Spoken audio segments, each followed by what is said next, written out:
Hello, ladies and gentlemen, and welcome back to the Judge Chat Yu-Gi-Oh podcast. I am here today with my buddy Hatch. How you doing, man? How's it going?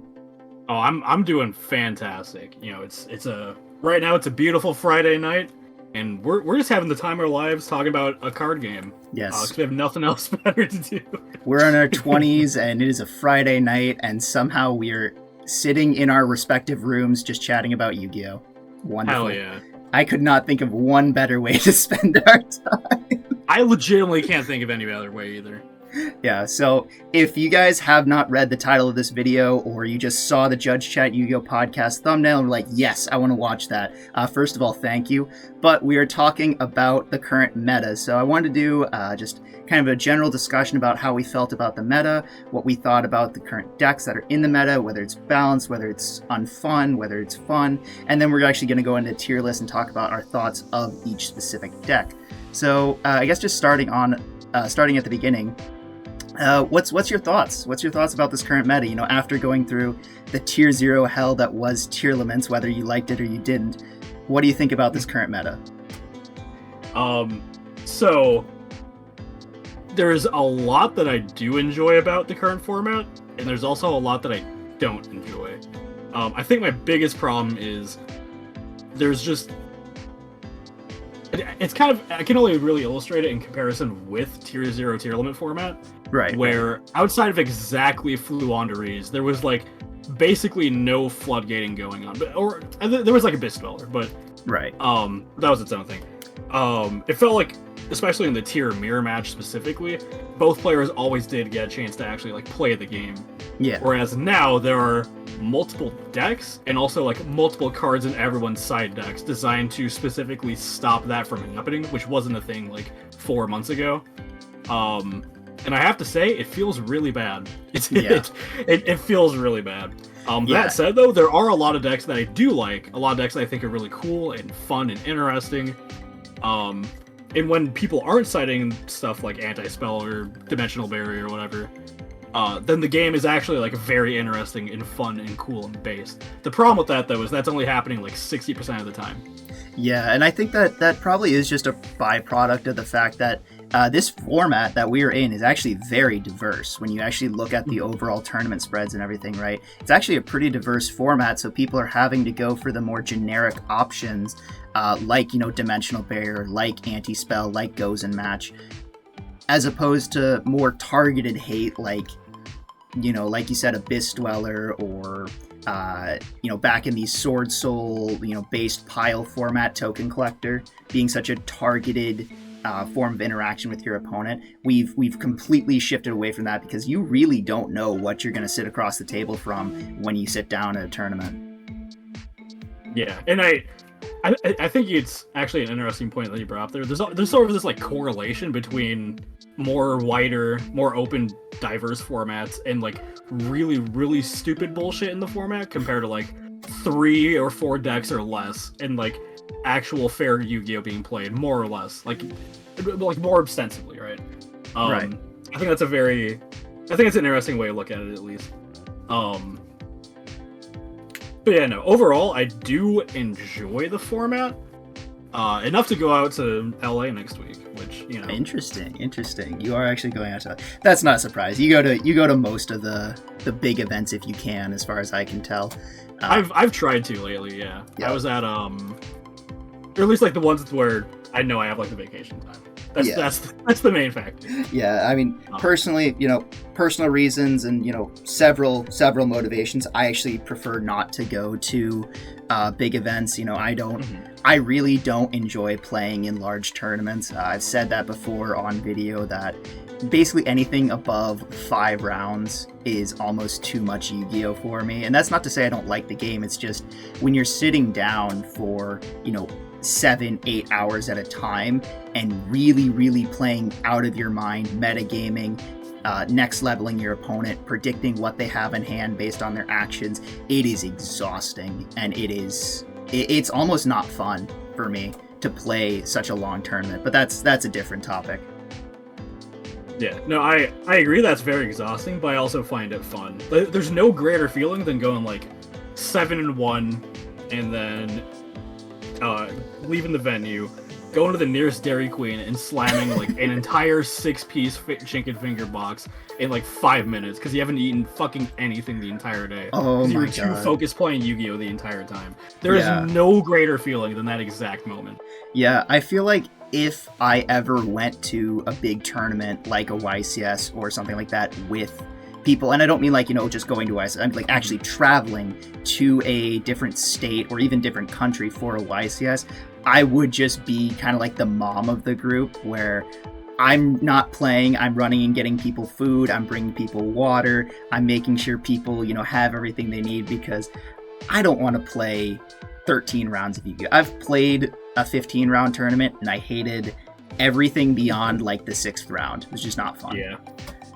That was a remote tournament, to be fair, so I'll give credit where credit is due. In-person events are different. I'm not saying remote events are the exact same, but when it comes to just playing that much Yu-Gi-Oh! Straight across, not that much fun for me. But anyway, so I think we can both agree that the current format that we are in is rather diverse. We're seeing a lot of decks. We're seeing a lot of decks that we didn't think we would see. There's weird things like Evil Eye and Evil Eye is seeing play. Flunder inexplicably is seeing some amount of play. But it does come down to just, I think there are, I would say 4 top decks, right? That we all have in the back of our mind that's like, okay, these are probably, maybe 80% of what you're going to see at a tournament. Like if you actually look at the statistics, 4 decks probably covers that. So I want to go ahead and get into the tier list. We're going to rank all the top decks. So we're going to go ahead and get on into that. So from the tier list, let me go ahead and just share my screen with you so you can actually see it. So I guess we'll say this. So if you're wondering where I got the decks that I chose for this tier list, it's from Yu-Gi-Oh! Pro Deck. They have a tab where you can actually see the number of decks that topped a specific level of tournament. So these are all the decks that I saw had a top that was not something weird like, it was like a Jesse Cotton brought ninjas or Jeff Jones brought Fire Fist type thing. I think they were actually legitimate decks. People thought they were good. They brought them to tournaments, and they did well with them. So, the first deck we have here is Dinosaurs. There's actually 2 dinosaur lists, which I'm surprised by. I don't know if you're surprised. More than one dino that we looked at, actually. Yeah, because dinosaurs kind of lose to the exact same things that Kashtira loses to. So you're kind of just bringing a knife to a gunfight, Well, that's not entirely true, to be fair, because they can, let's say it's like a Labyrinth matchup, and they're main decking evenly matched, which is like definitely the correct call on that deck, right? Yeah. If you just give them the Lost World token, then it's just like really funny. Yes. It is. And then for other stuff like Book of Eclipse or just like Book of Moon, whatever, like sort of like these power spells, you can just make a Dolka instead of you can make it the Logi instead of the Dolka. It's not necessarily the best, but I think in this format where you expect everyone to be on stuff like Book of Eclipse, or Book of Moon or whatever, I think it's fair. Yeah. So with that said, I don't think it's Cope. I'm going to go ahead and say I don't think Dinosaur is Cope. I think it has enough powerful cards to win games often enough that even though it surprised me that I got more than one top, I can understand that it did get more than one top, if that makes sense. Yeah, I mean, it is a solid deck in the fact that it's a deck where you actually don't really need the extract, right? If you get locked out of XZs from D Barrier, you're fine just sitting on, Ultimate Conductor, Tyranno, Baby Stegosaurus, and maybe a couple back row if you are playing in more trap-focused dinosaur decks, which there are. But yeah, it is a deck that's like well positioned where if you're not prepared for it, right, you decide you don't want to side deck Lancias because you feel like your deck has a very good matchup against Kashtira, you can kind of get blown out of the water by Dinosaurs. So I would agree it's not Cope. Yeah, for sure. I think we can both agree that it's not a tier 1 pick. Definitely not tier 1. I think I would personally be comfortable putting this at a mid-level tier 2. I don't think I'd put it too much higher. I don't think it can really compete with the tier 1.5 decks that we have in the format. but I think it is a solid option, especially a budget option if you're like, oh, I don't know what to play, but I want to play, you know, an aggro kind of strategy. I think Dinosaurs is a solid option. Yeah. I was thinking more like top of rogue, bottom of tier 2. Okay. As we fill out the tier list a bit more, we can always rearrange, but that's where my headspace was at, because it is, even though it is like a very good option and a lot of people aren't prepared, it also just like does lose 30% of the time to just drawing like baby, Ovi, 2 other cards, and then like you get Ash on the normal summon. It's like, okay. Yeah, like, and that happens a lot with that. Yeah, and that's another thing we have to just, you know, mention is Ash is back. You know, I don't know how you felt about Ash, but for like a solid, like, I want to say year and a half, right? Ash Blossom just felt like one of the worst hand traps to run of like the Ghost Girl hand traps, right? There was just so many better like targeted things you could play, like Token Collector, like Infinite Impermanence. Well, you could play Imperial Order at one point. Yes, you could play Imperial Order. Ghost Ogre was like the Ghost Girl for a long time because it just shut down so many strategies that, you know, needed a card to remain on field. So I think that the fact that Ash Blossom is just back, and there's a lot of anti-banishing hate, means that Dinosaurs can't really be, you know, uncontested in the metagame. But I think it's still pretty good. Yeah, exactly. So the next deck we have up is Dragon Link. So I have been a fairly vocal member of the community that I do not like the direction that Dragon Link has taken since the Chaos Ruler got banned and the Bestials released. That being said, I am willing to admit that it is a solid strategy in the sense that it does have a game plan, it knows what it's trying to do, it succeeds at spinning its wheels for about 10 minutes straight, which does usually let you win in time, whether or not you feel good about that. But I don't like the deck as it is now. I think it needs innovation or new support before I would feel good playing it. But the people who do play it, the people who have piloted Dragon Link for a long time, know a lot of those like very minor interactions that would never come up out of like, you know, it's like a 1 in 1,000 game type interaction. They can do very impressive things with Dragon Link. So what's your thoughts on Dragon Link? It's an interesting deck for sure. It reminds me a lot of like, you know what it is? It's like Prank Kids before Meow Meow Mew. That's what the deck feels like right now. Or even just like Prank Kids right now, but the deck's still like good somehow. Yeah. I don't know.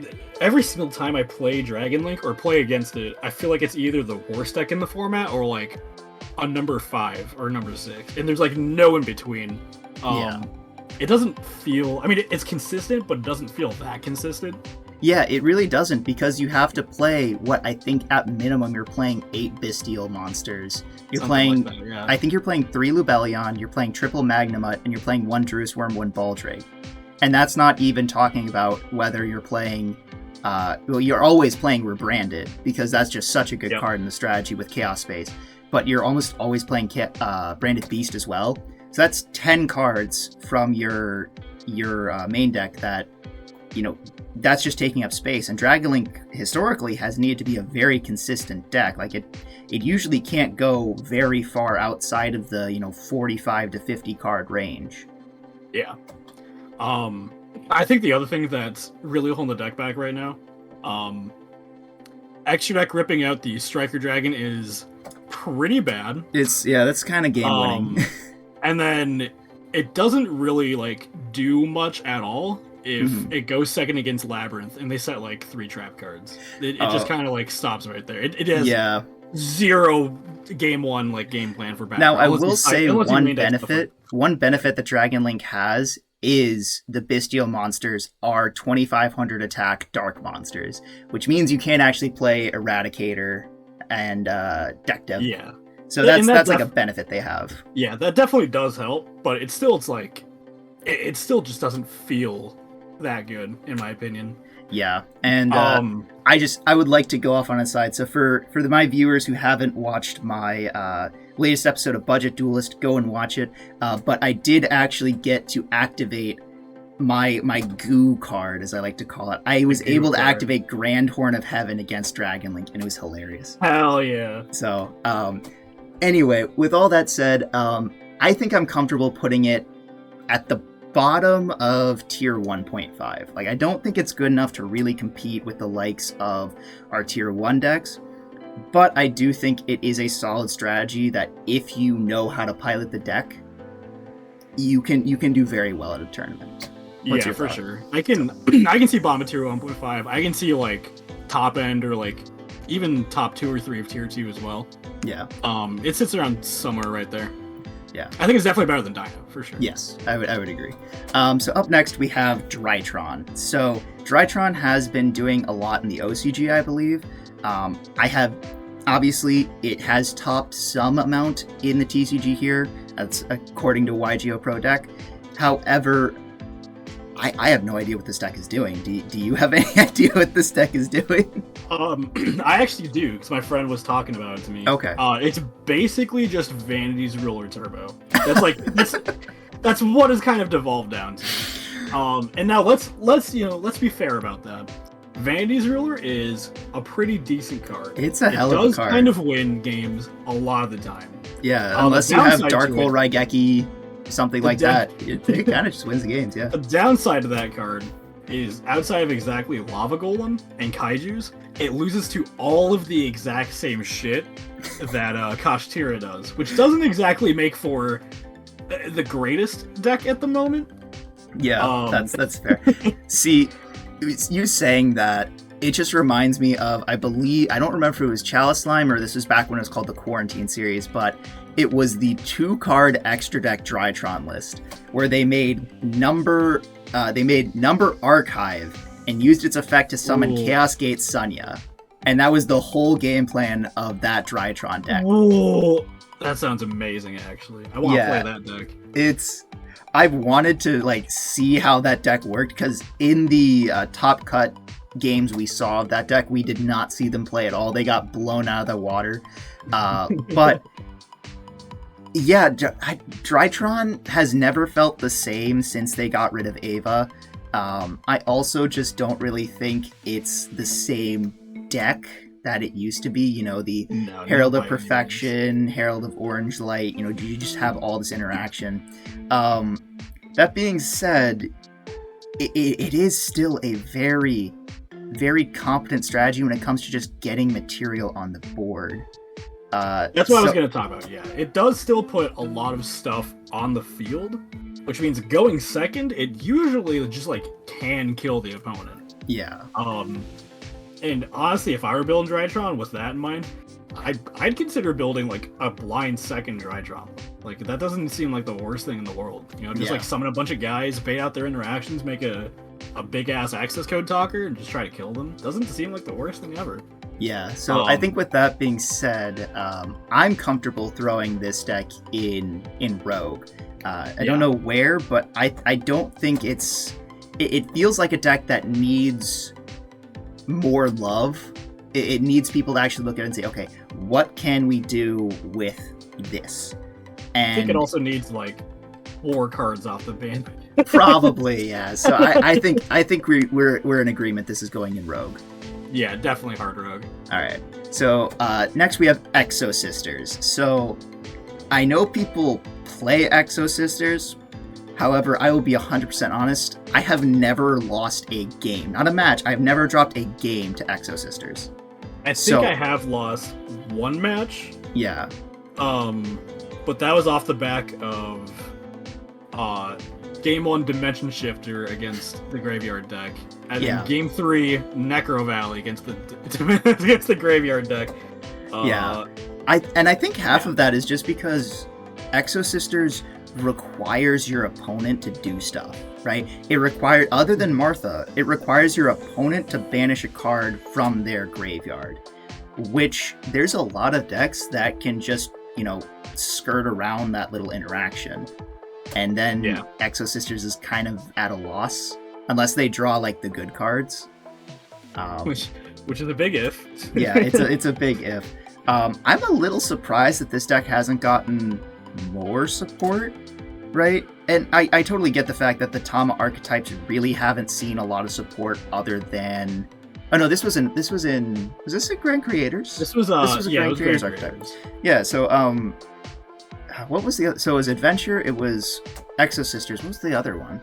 It was Punk. It was Punk. Okay, yeah. Yeah. So, yeah, compared to the other two archetypes, it doesn't really feel like it's gotten much support, right? Because Punk has gotten quite a bit, and although Adventure hasn't gotten good support, they have gotten new cards. They've gotten a Legal Knight. I think they've had one card. And it also in, like, was each just set. like always a good series of cards. It was never like, yeah. I feel bad. I feel bad putting this in cope, but I really like leaning towards this is kind of a cope strategy. It might be cope. I think it might be Bomb of Rogue as well, because like I'm comfortable putting it there for right now. Yeah, so because like in all fairness, is it Martha? Yeah.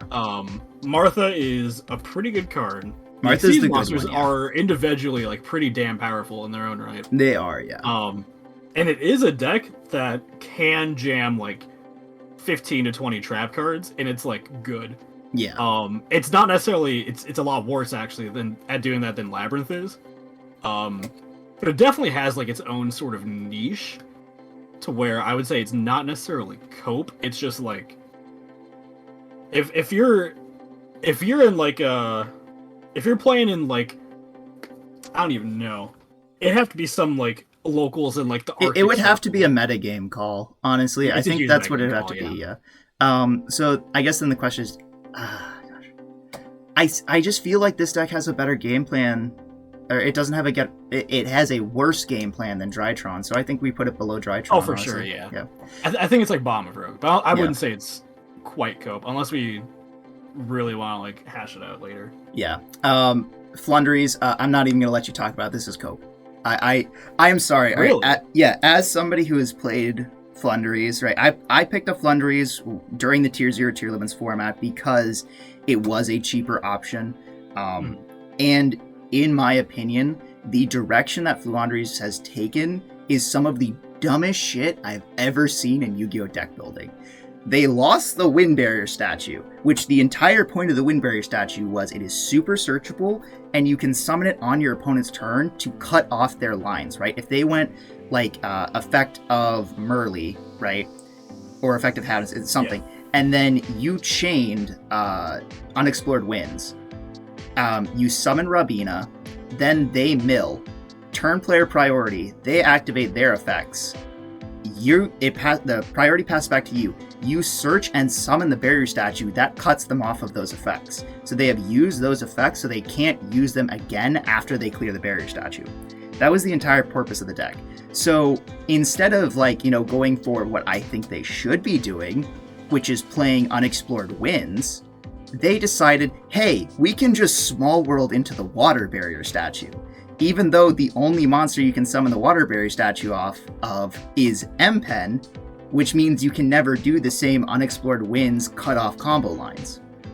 So, I agree with all of that, but I disagree that it's cope, because I look at all the decks that... I look at the list that people are playing that actually have results, that got tops at... I think it was YCS Lima. Yes, it was. They were not doing that. They were riding off the back of the interaction of cards like what's the continuous spell? I forget. It was, I believe. So if I remember the list correctly, it's Unexplored Winds. Yeah, they have Unexplored Winds. I misspoke. I realized people probably know this. I was talking about Dreaming Town summoning, not Unexplored Winds. Anyway, no, I assume that's what you meant too. Yeah. No, I think the deck is still. I would say it's probably top of Rogue, bottom of Tier 2. I think it's definitely worth a Dino. But I think it's better than Drytron. Because the interaction just inherent interaction that the deck has with a card like Unexplored Winds, where you just tribute off your opponent's shit and summon your own like Ryza or Apex Avion, is actually very, very powerful when you break it down. Like, it's insane how much card advantage this deck can generate and how much board presence this deck still can just like take over. That's fair.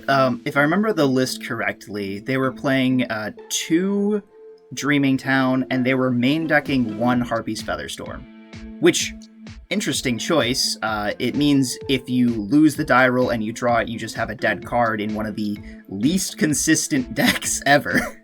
I think the reason they were on 1 Featherstorm is because they're also playing Triple Tactics Thrust. That was yes. I also. So if you get hand trapped, then you. Yep. Yeah. So in my opinion, I think Flunder, and I haven't really played around much with it. It's mostly just theory. But I think people are just forgetting that Scary Sea exists, right? Scary Sea is a crazy card when you read it, right? It's a counter trap, which means there's almost nothing they can do to respond to it. Against Kashtira, it's virtually an FTK unless they have Birth, because they can't go into Shangri-La, they can't go into a Rise Heart. Even with Birth, what do they do? Just like... with Birth, they normal summon 3 guys. That's it. That's all they do. Oh, and then you contribute it all. Okay. Yeah, because you give them 3 normals. So they go activate Birth, normal Fenrir, normal Unicorn, normal, Kashtira Ogre, and they hope to just disrupt you enough on your next turn. So I think I'm after saying this, I'm like, I want to like test around with this and see if my theory is correct, that they should have pivoted to Scary Sea, because that was the entire point. Is Scary Sea basically did what Barrier Statue of the Stormwinds did, but slightly worse, because it's a counter trap. So you had to search it off of M-Pen. You normally don't want to do that. You normally want to search your Dreaming Town, all that kind of stuff. So I think I'm going to play around with it.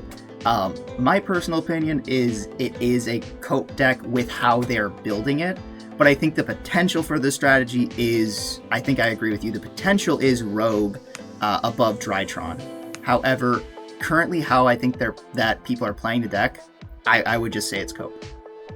Well, to be fair though, that's just how most people are playing the deck. That is true. And if you give most people like a full power tier limit deck, they're gonna play it like a fucking orangutan. You know what I mean?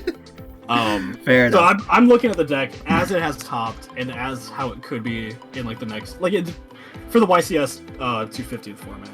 That's fair. And I think it sits exactly like either right above Drytron there or like right below Dyna. It's somewhere around there. That's fair. That's fair. So going to the next deck, we have Heroes. Do you want to talk about this one? Because I'm not a very experienced hero player. I'm not super experienced, but I have looked into the deck a little bit. Mostly after Joseph MBT Rothschild talked about the new hero card. Now it actually does like a ton of stuff for the deck. It's Wake Up, right? Wake Up Your Elemental. Yeah, Wake Up Your Elemental Hero. Also, can we just point out that this deck has gone completely under the radar as relatively cheap now, right? There's a lot of cards that used to be $60, $70, $80 that now are oh, you need one of them, it's a $10 card. You need maybe 2 Stratos, it's a $3 card. DP is what, $5 now? Yeah, DP fell off. I made a short about that. It's just DP has gone completely off the radar. This and Sky Strikers are the only decks that play DPE anymore. And this is because it can search, it can hard make DPE with just polymerization. So it's it kind of makes sense. But yeah, so I don't know if it's better or worse than Dinosaur, but I think it sits around where Dino is, bottom to middle-ish of tier 2. I think it is a real strategy. Yeah. Especially now with Wake Up Your Elemental Hero. I think there's a lot of stuff to do with the deck. Specifically, if you want to hear a little bit about it,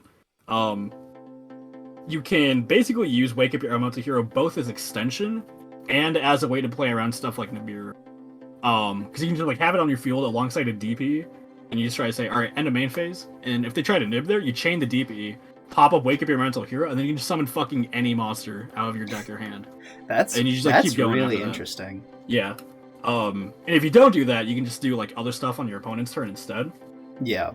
Now, if Kashtira didn't exist, right, I think I would actually put this deck above Dragon Link. However, DP getting banished is a big problem. It's not ideal. Yeah. Also, the hero extra deck historically has been a very tight extra deck, right? I think the only thing you ever played more than one of was maybe Dark Law.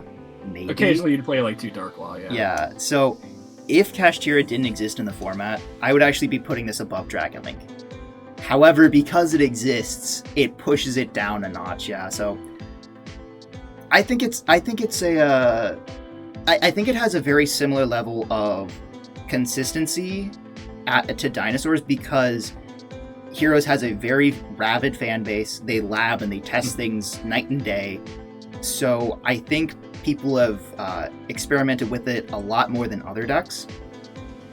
And they've got it to a much more consistent level compared to some of the other, less played strategies. Yeah. I will say I think it's still probably like tied-ish with Dino. Yeah. Because while Dino's definitely like the less consistent deck, I think Dino's also just like a much better. I don't know about much better, but like it's enough of a better meta call over Hero. Yeah, I think to make it like a pretty even split right there. I think that's how I feel. I think it is kind of like a coin flip. However, just from like the way I'm thinking of it, and like I said, I'm not an experienced Hero player. I've looked into picking up the deck just because it does seem cool. But I think Dinosaurs is just slightly, very, very slightly better positioned against Labyrinth. Because they can play through a dimensional barrier, whereas Heroes really need their fusions. So I think I'm going to put it below Dinosaurs. Yeah. However, like I said, if Kashtira didn't exist, I think I would actually put it probably near the top of tier 1.5. I can probably see that. Yeah. I don't know if it's quite that good, but yeah, I don't know. All right, on to the next one. We have the boy, the man, the myth, the legendary deck. We have Kashtira. So it is definitely a tier 1 deck. Yeah, I think we could just go ahead and skip straight to putting it in the tier, and then we can just talk about it. I definitely don't think it's the best deck in the format, though. I 100% agree. I think it is. It's probably towards the bottom of tier 1. Like if you're talking about 50-50 top or bottom, I'm gonna just off the cuff say it's on the bottom of tier 1. I think out of the tier 1 decks, it's probably the worst, but it's also paradoxically the most centralizing, which makes it really frustrating. Yeah, everything has to be prepared for Kashtira because what it does is so infuriatingly annoying and unfun to play around. So you have to position yourself to have a good matchup against it. But at the same time, but at the same time, it's such an inconsistent deck that it's shooting itself in the foot, really, is what it's doing. I think the Cash deck, as of like right before Ancient Fairy Dragon came out, definitely was inconsistent. After Ancient Fairy Dragon, though, if we're talking like a YCS 250th format, I think it gets a lot more consistent, but it still has the issues of just everyone being prepped for it. Its setups are relatively easy to break if you do just have the cards. Yeah. I don't know. I think it's a good deck. Yeah, it's a good deck. If I were to play any of the tier 1 decks, it would not be Kashtira. In fact, it would be the deck we're going to talk about next, Labyrinth. How about that for a sec? Yeah, this is a pretty good segue. So we've talked about this before, like prior to today, and I think, at least I'm still in agreement that Labyrinth probably is the best deck in the room. Yeah, no, I think it is pound for pound the most powerful deck.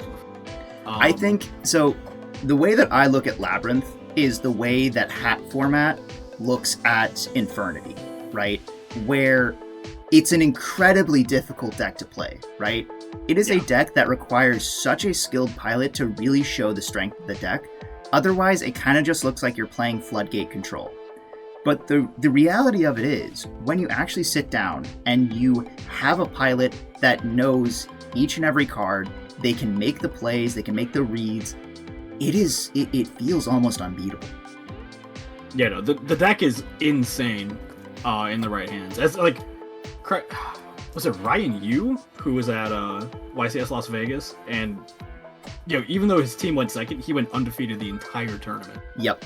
Because it was that's just how good the deck is, man. I don't know what to say. Yeah, you get to search in this deck. You get to search some of the single what's the word? Individually. You get to search some of the individually strongest cards in the game. You get to search the virus cards. You get to search Dimensional Barrier.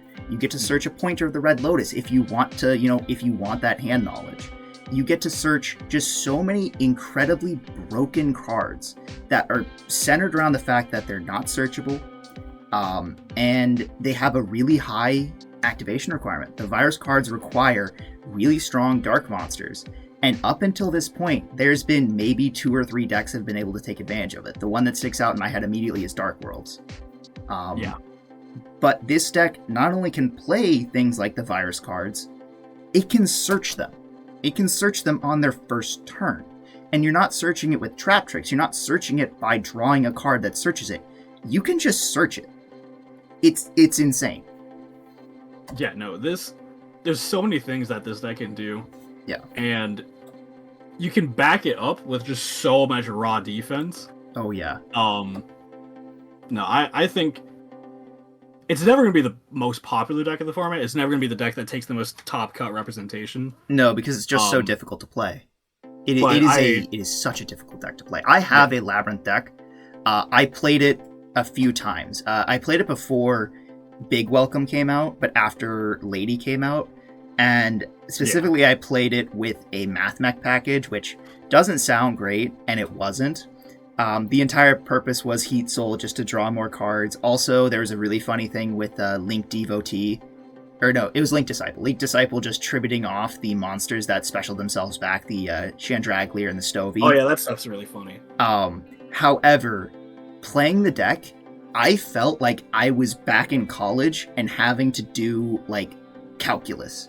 It was such a difficult deck for me to wrap my head around in order to play optimally that I have put the deck away and have not looked back. I don't know if I would have gone that far, but no, it's definitely. I think it's definitely like the hardest good deck to play out of the format. Yeah. So probably only tied with another deck that we'll talk about later. But yeah, we'll get there. So up next we have Marincess. So Marincess has not lost anything. Let's just point that out. Marincess hasn't lost anything in the ban list. They haven't, gained any new support either. They're the exact same as they were. So I don't really know how to feel about Marincess because it always felt to me like it was a deck that knew what it was doing, but somehow failed to do it every time. If that makes sense. There are points where, like, when I'm playing with and against the deck, it feels like one of the best decks in the game. Just, like, literally insane stuff it can do. You have this giant, like, towers that has negation built into it, and you have, like, 5 cards in your hand still, and 3 of them can be hand traps, because it's all, like, a 1-card combo, basically. It's, like, insane. This is Adignister 2.0. Yeah. At times, it feels like Prank Kids 2.0. And then I play it all the time. It's like, wow, this is like actually the worst fucking deck I've ever seen. Holy shit. And there's like no in between. Yeah. As a game plan, as as just a deck concept, right? Cyberse is one of the best types in the game. Yep. The fact that it is just all 1-card starters, 1-card combo, 1-card full combo, positions it really well, just like Adignister's was positioned really well. And the typing has been historically pretty good because it's all water types, meaning that, you can't Bestial any of them. Like the Aqua Argonaut attaching 3, they couldn't do anything. They couldn't DD Crow. Well, they could DD Crow, but they couldn't Bestial it. So the deck was positioned very well, but the deck has just done very little. I don't know how you feel, but I'm comfortable putting it in tier 1.5, but I think it's going to be at the bottom. Yeah, no, I would agree with that. I think it's probably I think it's better than Dino, but I think it's probably worse than Dragon. Just because Dragon Link does have, its monsters are all individually powerful. Like, all the monsters in Dragon Link are individually powerful. The only bad monster in Dragon Link, like at least the rocket portion, because I'm surprised that people are still playing rockets, because I've seen it was like a list that a buddy of mine showed me. It was basically Darkest Diabolosis Control, where they were tributing off the Bestials to hand rip, and then they were also summoning it back to tribute off with Branded Beast. It was a really weird deck, and I could see where it was going, but I just didn't like it. But the worst card in Dragon Link is probably Rocket Recharger in terms of the monsters, right? Yeah. So each of their cards is individually powerful. And their end game, like their end game is just stronger, right, than Marincess feels. Because ending on, a board of Seals, Savage, and then maybe like an IP feels pretty good. It feels not bad. But just the Aqua Argonaut with 3 cards attached to it, it's just like, okay, Kaiju me or I win, just Kaiju me for my life, my guy. So yeah, no, that's what I was going to talk about really quick too. I think a lot of Marincess's worth rides entirely on if people are playing Lava Golem or Kaijus right now. Yeah. If it turns out that more people are playing Lava Golems than Kaijus, then I think it in some instances I think it might even be like a better deck than Dragon Link.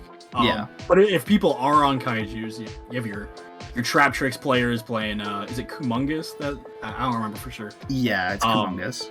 Yeah, if you run into people dropping down those Gamma Seals and Kumunguses or whatever, then it might even be like on par with like Dinos and Heroes. Yeah. So I think it averages out to exactly where it is on the tier list. Like probably bottom of 1.5. Yeah. Up next we have MathMech. So I'm going to be talking about. So the list that I've seen, there's been a couple. There's just straight MathMech, where it's, they're making Heat Soul, they make Laplacian, all that stuff, and, they're good with that. There's also MathMech at Ignister. Now, I don't know which deck you think is better. However, I do still think MathMech needs a little bit more than just Laplacian, right? It's... I don't know. It does do more than just Laplacian, even in pure. It's usually like because they have Heat Soul, they link a bunch. I will say, this deck specifically is probably the best positioned deck to take advantage of Small World.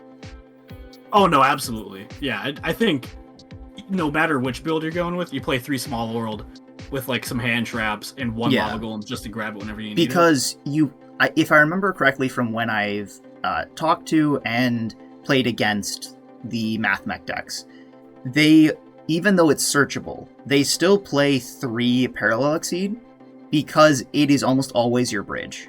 Wind Cybers, there's almost nothing that matches that in the entire deck. The only card that I can think of that matches that is in the MathMech Ignister deck, you have Buru. And Buru is such a searchable card, you don't have to worry about it being your bridge. Yeah, no, for sure. I don't think MathMech's a tier 1 deck. I definitely think it's better than Dragon Link, though. Yeah. I think it's like somewhere in 1.5. I think so. It's pretty if we're talking about where it is positioned to the other decks in the format, I agree.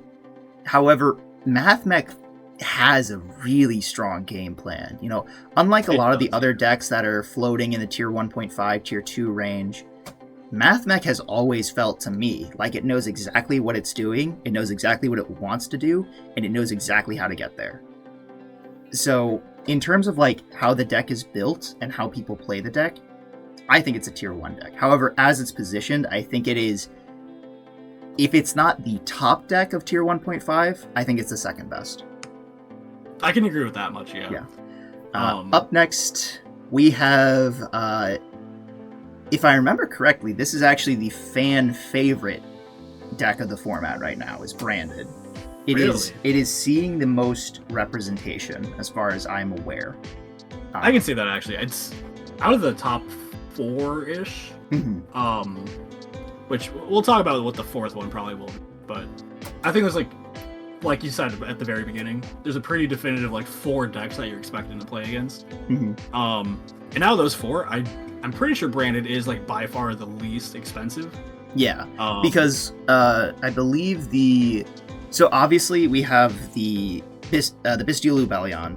It is a $70 card, $70 card, and you do need 2 of it.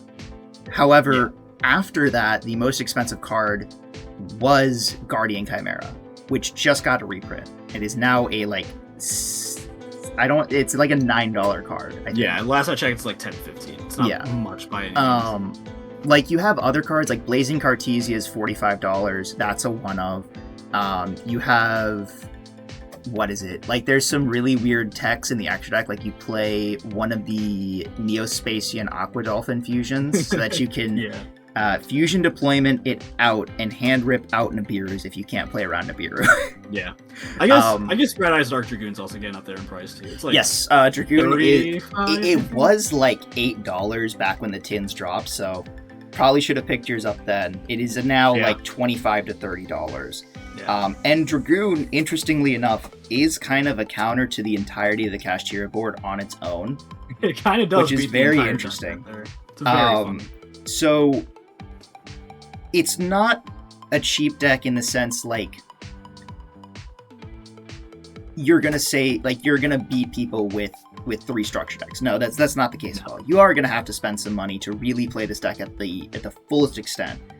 Yeah. However, I think you can definitely have a competent list for like probably even just $100. Yeah, I would say so. And then have something just shy of like full power, proper branded with like $200. Yeah, because you can like the Bestia Lubellion is just the best light target for branded fusion because you can contribute off the Albion. However, you can do the exact same thing with Ra's Disciple and lock people out. You can do a lot of interesting stuff with there's plenty of good light targets you can send. It's a really well positioned deck, and I think it has a very similar situation to Heroes, where it just has a very big community surrounding the deck that lab the deck, that try to figure stuff out, that learn things about the deck that nobody knew. They come up with these absolutely phenomenal creations of deck building, and it just always works. It's never been a poorly positioned deck. Apart from exactly the Tier 0 branded Tearlaments format, and even then, people were still playing it because they got so tired of Tearlaments. Yeah. So in terms of actually ranking it, I think it's a much more competent strategy than Kashtira in terms of consistency. I agree with that, yeah. So I'm going to put it above Kashtira, but I do still think it is below Labyrinth in terms of actual power level. For sure, yeah. I think, at least if our headspace is in the same space, I think the hypothetical 4th Tier 1 deck is like probably tied with Branded. Yeah. And then Kashtira is below those two, and Labyrinth is above those two. Yeah, I'd agree.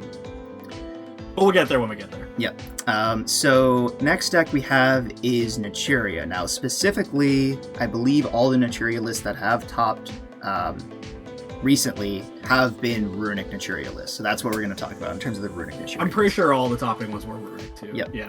So I have been pretty vocal that I don't like the Runic cards, right? I think that without Mystic Mine, Runic just kind of stalls itself. It kind of feels like a hamster on the wheel where it's going, and then it just loses its footing and just spins around really fast.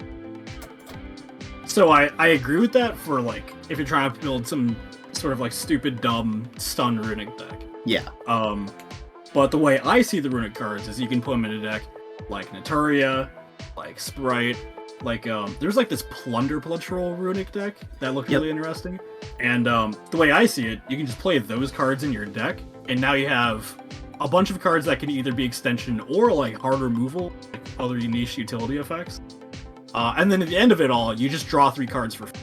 And the only downside to any of that is you have to take an extra turn to win the game. Yep. Which, for drawing 3 cards, I think it's a pretty fair trade, if I'll be honest. Yeah, so my problem with Runic is just that since they do lock themselves out of the battle phase, if they use any of their effects, right? Yeah. You run into this problem where you are giving your opponent the ability to play. And in a deck that's aiming to win by an alternate win condition, which is deck out, I don't like that it gives its opponent a chance to play, right? I think if they were playing, things like Hand Destruction, things like Trickstar Reincarnation, things that just accelerate it and get vital resources out of their decks, out of the opponent's deck, right? Like if you manage to banish all 3 Kashtira Theosis. Like, that's crazy. Yeah. But you have to actually get to that point. Now, that being said, the runic cards are pretty strong. They're really good, especially in this format.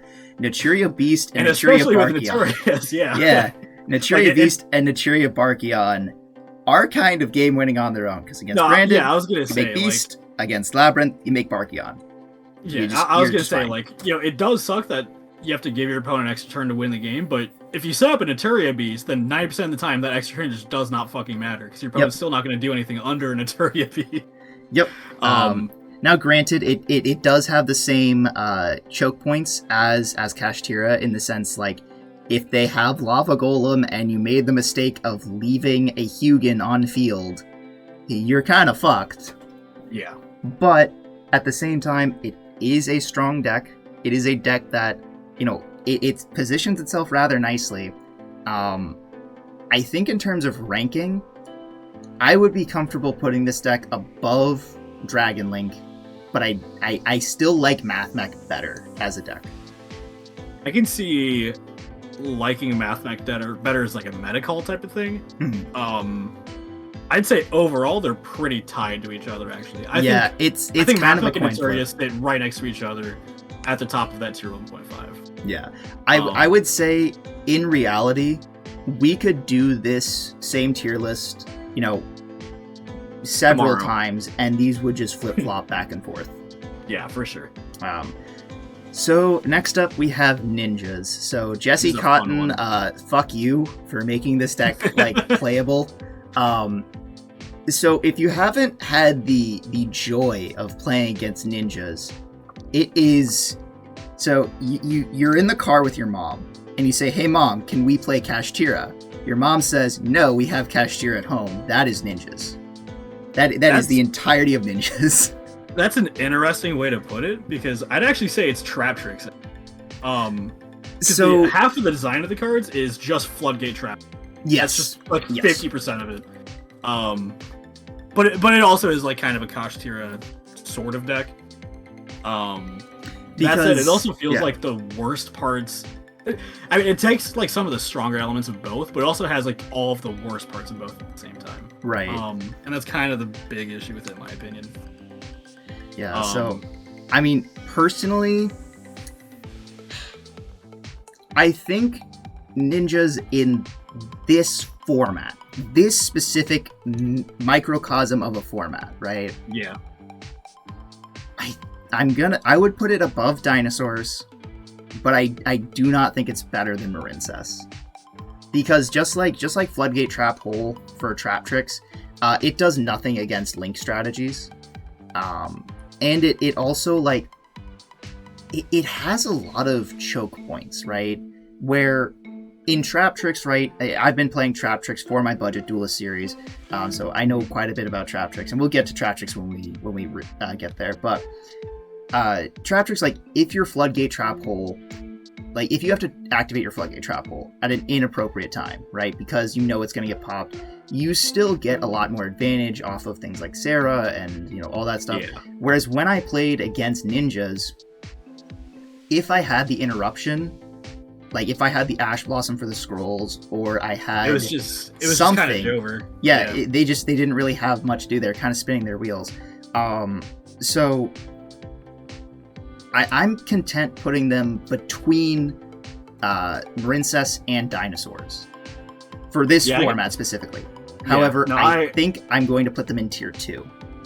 No, I was going to say, I think it's top of tier 2. Yeah, okay. I think it's a good deck. It definitely has a lot of strong things going for it, but I think the things it does, for the most part, other decks do better is kind of the thing. This next deck here, I have not played, I have not wanted to play, and I probably won't play it. But I know you have played some amount of this deck. So I'm going to let you just... a good amount, yeah. Yeah, so I'm just going to let you spin your wheels and talk about pendulums in this format. Sure. So, I'll reduce it down to exactly Draco Slayers, because that's really the only good pendulum deck right now. Okay. So the thing about Pend is you would think initially it's a bad deck in this format, because it's like, oh, well, Kashtira can just lock both of your pen zones, and then you can't play. And that is correct. Like, that is ostensibly objectively correct. But the thing about that is it actually makes your deck, on paper, better into Kashtira than a lot of other decks. A lot of decks this format cannot beat a Rise Heart Pass. It doesn't lose to Nibiru, it doesn't lose to Lava Golem. If they have Forbidden Lance, then it plays around a Book of Moon and a Book of Eclipse or whatever. That on its own clears like a lot of the decks in tier 1.5 mold. Whereas with Pendulum, you can play around the Rise Heart pretty easily and just kill them afterwards. It's not hard at all. So, like, when you look at it that way, that means that the smart Kashtira player knows that they have to go for the zone locks to do anything. At which point, they lose to Nibiru, they lose to Lava Golem, they lose to Book of Eclipse, right? So it actually makes your way of... Like, it doesn't change the fact that you still have to, like, play a lot of stupid cards to beat Kashtira, but it gives you a lot more leeway in playing those cards to beat Kashtira. Because you don't have to play, like, more specific... You don't have to, like, make a meta call that much, really. Because you're not losing the Arise Heart, you're losing to, like, double Shangri-La, lock in all your shit. Right. So, with that said, it's actually got a pretty decent Kashtira matchup. There's a lot of things that Draco Slayers do very well. I think it is the best deck in time, because it legitimately can play for 15 minutes, actually doing, like, a proper, real combo. Mm-hmm. You know, like, actually playing the game. And then summon Starlight Red Dragon Archfiend and burn for 2,000. It can do that over, like, 15 minutes. Trust me, I know. I've done it for 15 minutes. The boards it can set up, there's a few different boards that you can set up. There's lines with World Dragon Zelantis, I think its name is. Yep. Where if you do that play, then you can end on, like, basically it's like a Dragon Link board, but instead of Savage Dragon, you have Odd Eyes Vortex, which is the way cooler card, and I will not be taking any questions on that one. Vortex is a pretty cool card, I'll admit it. I love Vortex. There's also setups where you can make, like, Hope Harbinger. There's my personal favorite setup, where you're making a Dweller with Elder Entity and Tis summon under it. And yes, you can summon Elder Entity and Tis, because this deck's fucking based. That's hilarious, I love it. No, there's a lot of really cool, crazy setups this deck can do. And it has a really good time going. Like, draw one board breaker or, like, a hand trap or two, and the rest of your deck is, like, Pendulum cards. Mm-hmm. You're probably just, like, killing them. Like, it's not hard at all. Right. That said, it's not an easy deck to play. It does lose to a fair amount of things. If you ever get anti-spell flipped up on you, then it is just Jover. Any deck that's summoning Gnat Beast, it is just Jover. And it has a pretty tough time against Labyrinth most of the time, in my experience. But past all that, deck's very good. I think it's objectively a tier 1.5 deck. I think it's probably on the lower end. Okay. Probably tied with, like, Marincess. Not because it's necessarily a worse deck. In fact, I think it's pound for pound a stronger deck than Dragon Link and Marincess. Mm-hmm. And then probably tied with Naturia. But it's in a position like Ninjas are, where it just, like, loses to very specific stuff. Yeah. And it's not like that stuff isn't seeing a lot of play right. And that's kind of the problem. That's fair. That's fair. I have no ground to stand on when it comes to disputing you, so I'm just gonna say you're right. That's fair. I appreciate you for letting me get on my soapbox about... No, you're good. It's one of those things where, like, I'm not a very passionate person, but I can appreciate, especially when it comes to, like, the common ground of a card game that we're both playing. Yeah. I can totally appreciate when somebody, gets up and just talks about why they like a deck, why they think a deck is good, all that kind of stuff. I can really appreciate it. So I'm glad I was able to let you do that. So moving on, we've got Plunder Patrol. And I believe, as you were talking about earlier, this is yet another Runic deck. I tried not to have too many overlapping decks where I had, Sprite Runic, Sprite Sprite, Nimble or whatever you want to call it, Sprite Frog, whatever. I just tried to like loop everything in, but every time I looked at a runic list, I was like, these are entirely different strategies. It's the same thing with the adventure engine, where it does feel like it's just being used as an engine, and it's not part of the actual gameplay. It just improves the deck to some extent, right? Yeah, I think with the runic engine, I guess you can call it an engine at this point, right? I think with the runic engine, it is like much more tied to the actual gameplay of the deck, because a lot of the time, with like runic sprite, for example, a lot of the game plan is summoning Hugin, getting the fountain, and then using it as a 2 to just start your sprite plays, and then later on, you play another runic card and you draw 3. It's just like crazy. Yeah. And it's kind of the same with Plunder Patrol, because I know you summon which one is it? Yeah, you can summon the level 4 one, and from there you can either make a rank 4, one of the Synchro 8s. I think there's like the new ship, right? You got what's the yugioh. Yeah, the fucking car. Yeah, it's just a car. So you'll be able to summon a 6, or be able to summon a 4, and having like level 4 synergy with that, also pretty good. And that's kind of just how it is with like a lot of these decks, right? With Inturia, it's kind of the same thing, because you can summon, I believe there's a level 5 runic card, and I think it's actually an Earth. So if you get Mole Cricket out, that's how you make the Barkion. It's like that type of stuff. I believe so, yeah. I could be making the Earth part up, but like I think that's like the line. Yeah, there's the synergy that we as players have not looked into because we don't care to play these decks. Yeah. However, in terms of Plunder Patrol, right, I think that this deck has a consistent problem, and that is the same thing as Labyrinth, where it is a incredibly difficult deck to play, right? It's difficult to play optimally. It's difficult to know exactly what you need to be doing at each time. And because it is just such a difficult deck to play, overall it has poor representation, right? Because somebody's like, oh, I want to play Plunder Patrol. They pick up the cards, they do a couple practice matches, right? They go to their tournament, they go to, OTS Championship, regional qualifier, something like that, and they get absolutely bodied. Because they don't know those micro interactions that you need to be maintaining awareness of in order to really pilot the deck optimally. And that is getting up into like a tangent of whether or not it's a good deck to play, like actually, for someone to be introduced to the strategy or whatever. But as a deck in the meta, I guess we got to stay there. It is a decent deck in the meta. It is positioned very interestingly.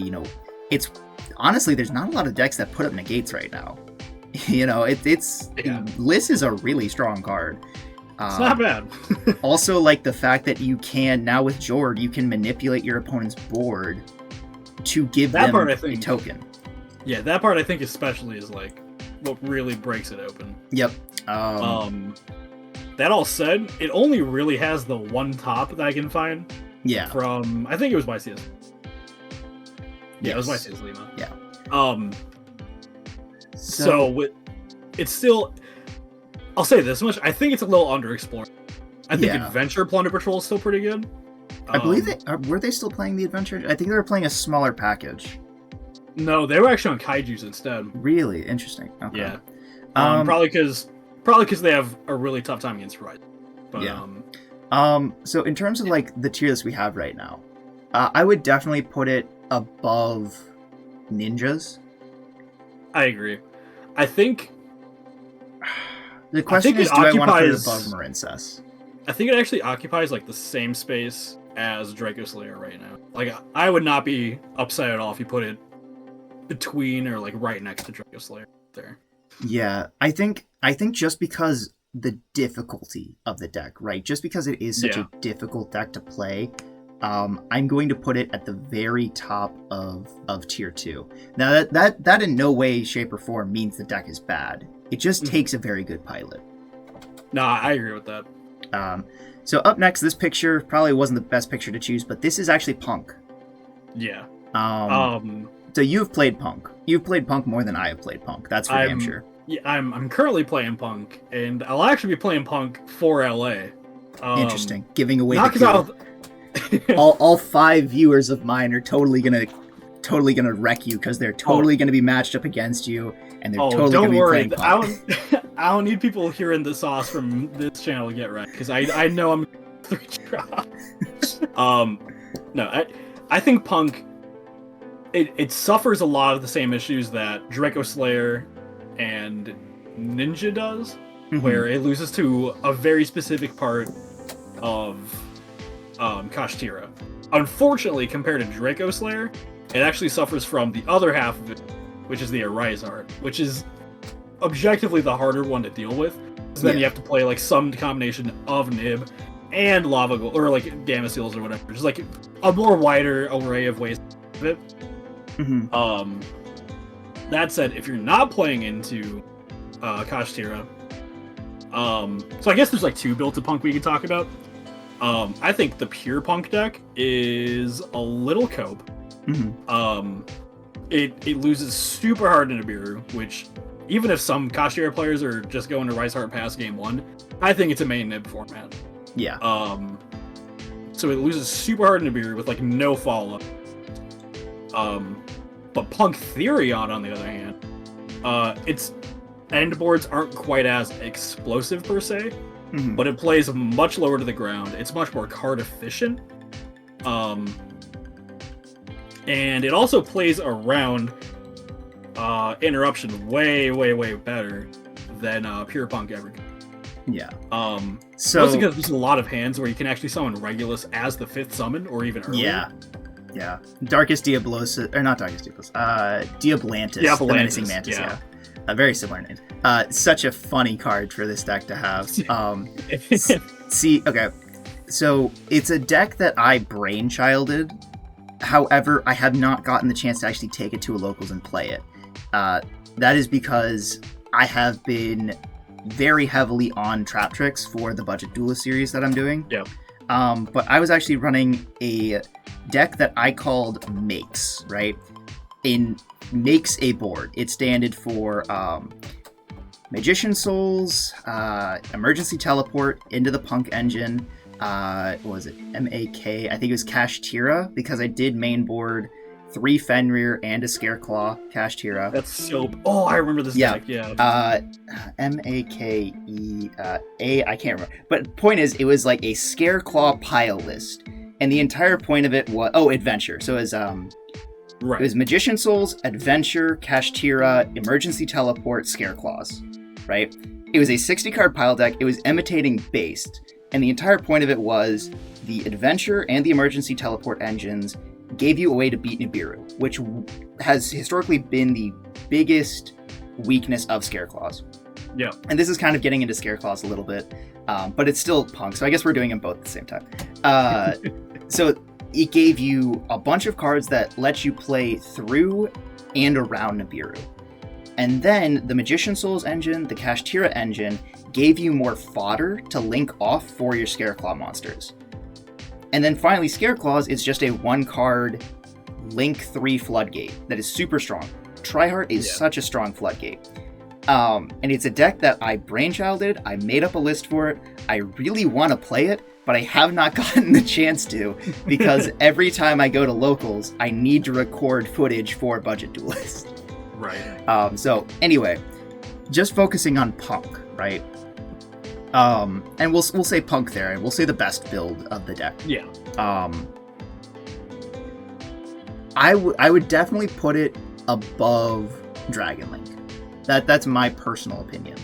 Really, that's where you're putting it. Yeah, because I think the deck, at least as Punk Therion, right, it's getting a lot here with Ancient Fairy Dragon coming back.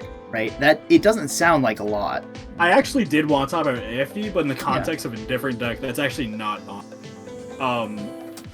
But yeah, in go Punk ahead. Therion, you probably wouldn't play in straight Punk Therion. You probably wouldn't play AFD anyways, because you're generally just not making 7s. Right. But in any deck that can put a level 4 monster on the board, then it gets really easy to summon AFD with Punk card. Right, because the Punk in general is usually an engine, But it is kind of the main engine of those engine type decks, right? Yeah. No, I was gonna say where I personally put Punk Theory on. I think the deck is good. Mm-hmm. I mean, I'm bringing it to LA. You know, it's not like I'm thinking bringing a bad deck. But I do think its matchup into some of the better decks is like, I mean, it's not unwinnable by any means, but it's a lot of like 40-60s half the time. Gotcha. Where I think it's probably like, it's not rogue, but it feels like a rogue deck just because the matchups at times. I'd probably put it in the tier list. I'd probably put it like around Plunder. I think it's about as good as Plunder. I think that just because the deck is a little bit more straightforward, I think I would actually put it above Plunder Patrol. But because I think the deck is positioned very interestingly, right? Where because Punk is kind of an engine, it opens it up to a lot of experimentation and a lot of tech cards that, you can play.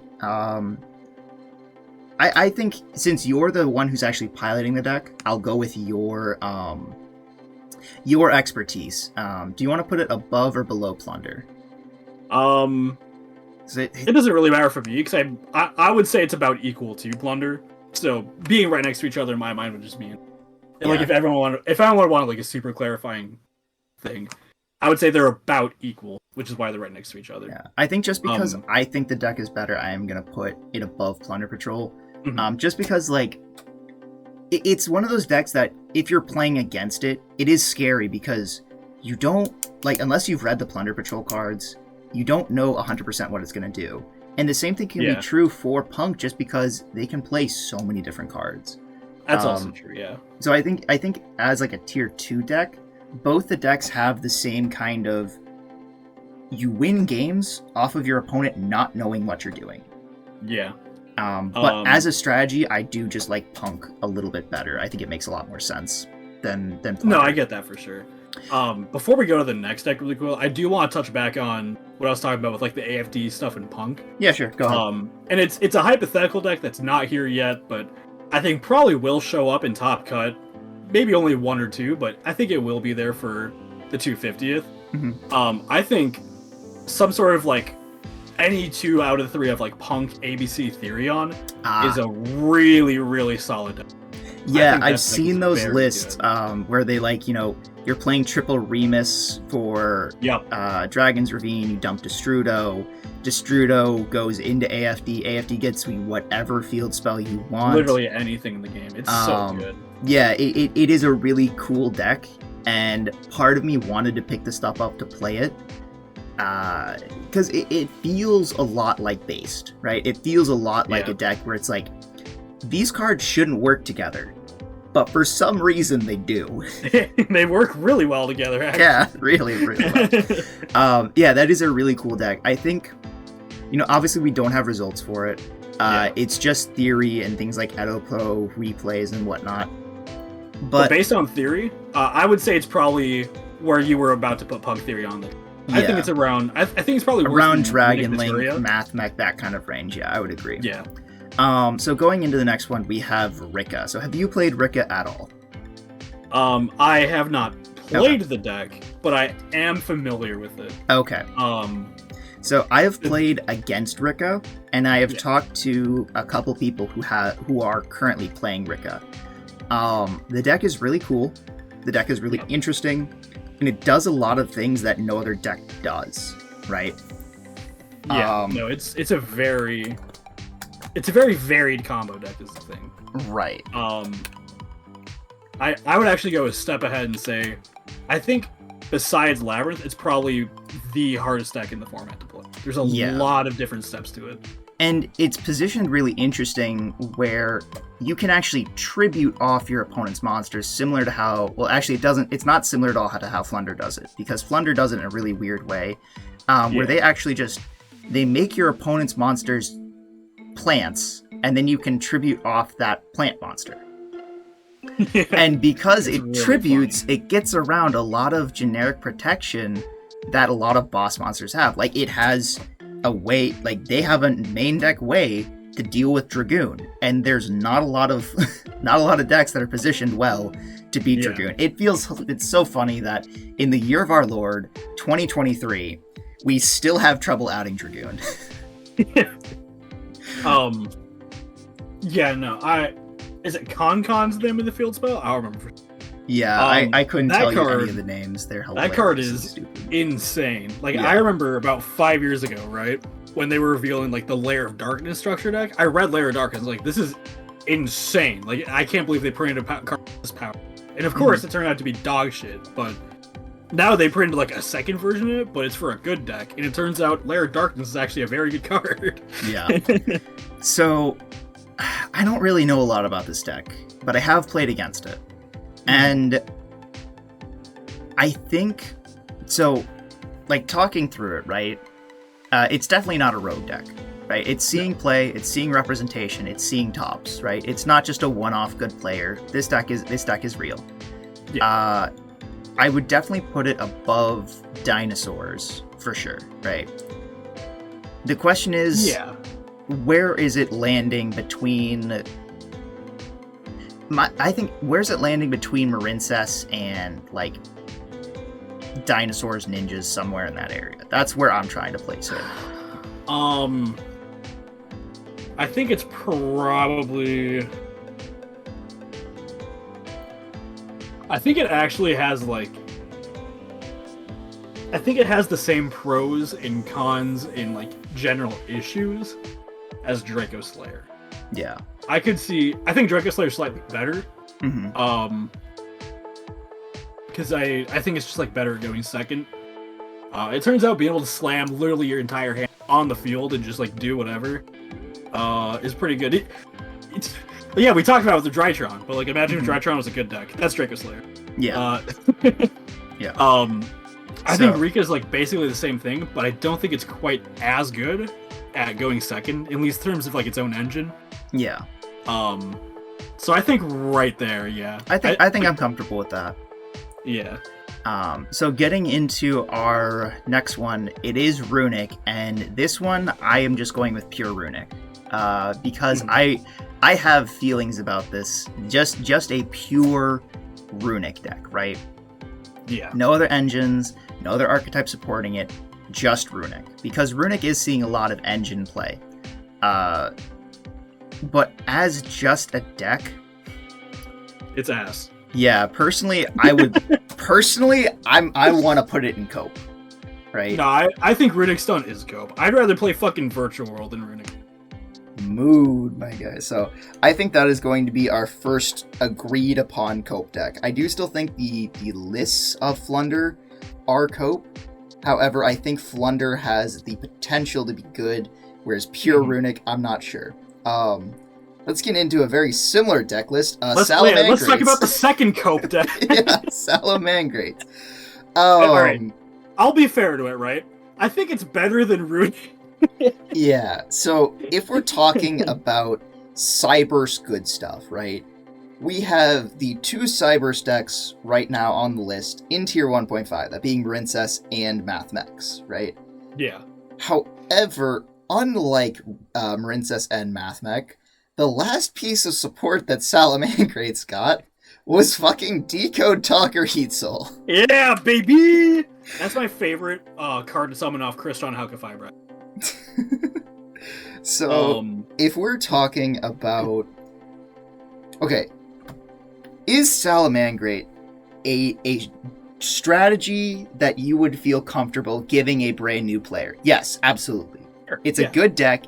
It's a good deck that illustrates a lot of different things, like how the battle phase works. It has a lot of control tools, and it has a lot of OTK tools. In the remote meta that I played back during COVID and quarantine and everything, there was one guy who played almost exclusively Salamangrates, and he almost exclusively went undefeated during each tournament. Now, I don't know if that's just because he's an insane player, he's an insane Salamangrate pilot, or Salamangrates is insane and we just all don't know it. However, I think Salamangrates, its game plan is control the game with Rage and Roar, and then when the game state is opened up, OTK with 2-attack Axis Code Talker. And I think we're beyond that being good in a format. Well, no, I don't think we're beyond that being good. Right. I think you just find that a lot better with, like, Punk Therion. Because the deck essentially does the same thing. You have a negate and a bounce with Regulus and Reaper. Mm-hmm. But then you also just, like, kill them. Because you have, like, 5 Therion cards and Punk cards to make, like, Baron and shit. Mm-hmm. And you just punch their shit in. Yeah. So the strategy, like, the core of that game plan itself is not bad still. It's not. The problem with Salamangreat is that Salamangreat is bad. Yeah. So, it's definitely a better strategy than Runic. I think it's better than Runic. Pure Runic, we'll say. But I don't think it's better than Exo Sisters. That is... it sounds wrong to say it, but I agree. And I do not feel comfortable putting it in Rogue. I really don't. No. Anyway, let's get on to a deck that I personally really like, and that is Scareclaws. And I'll let you go on this one, because I'll be honest, I don't think I've ever read a single Scareclaw card in my entire life. Alright, so I went into it a little bit earlier, and for reference, I have actually played Scareclaws. I got top 4 at a case tournament with Scareclaws. We ended up splitting the prizing, so we don't know how it would have gone. I know I would have lost because it was 1 Scareclaw list versus 3 Runic Sprite lists with Mystic Mine. And if you didn't know, the out to Scareclaw tryhard is Sprite Smashers. So, well, you know. Yep. But as a strategy, right? The Scareclaw stuff is really strong, right? Because not only is it a 1 card to a really powerful floodgate, right? That honestly, Branded has no game plan against Scareclaws. So if Branded is the best deck at your meta, if you're reading Branded, Scareclaws is a really good deck to play against it.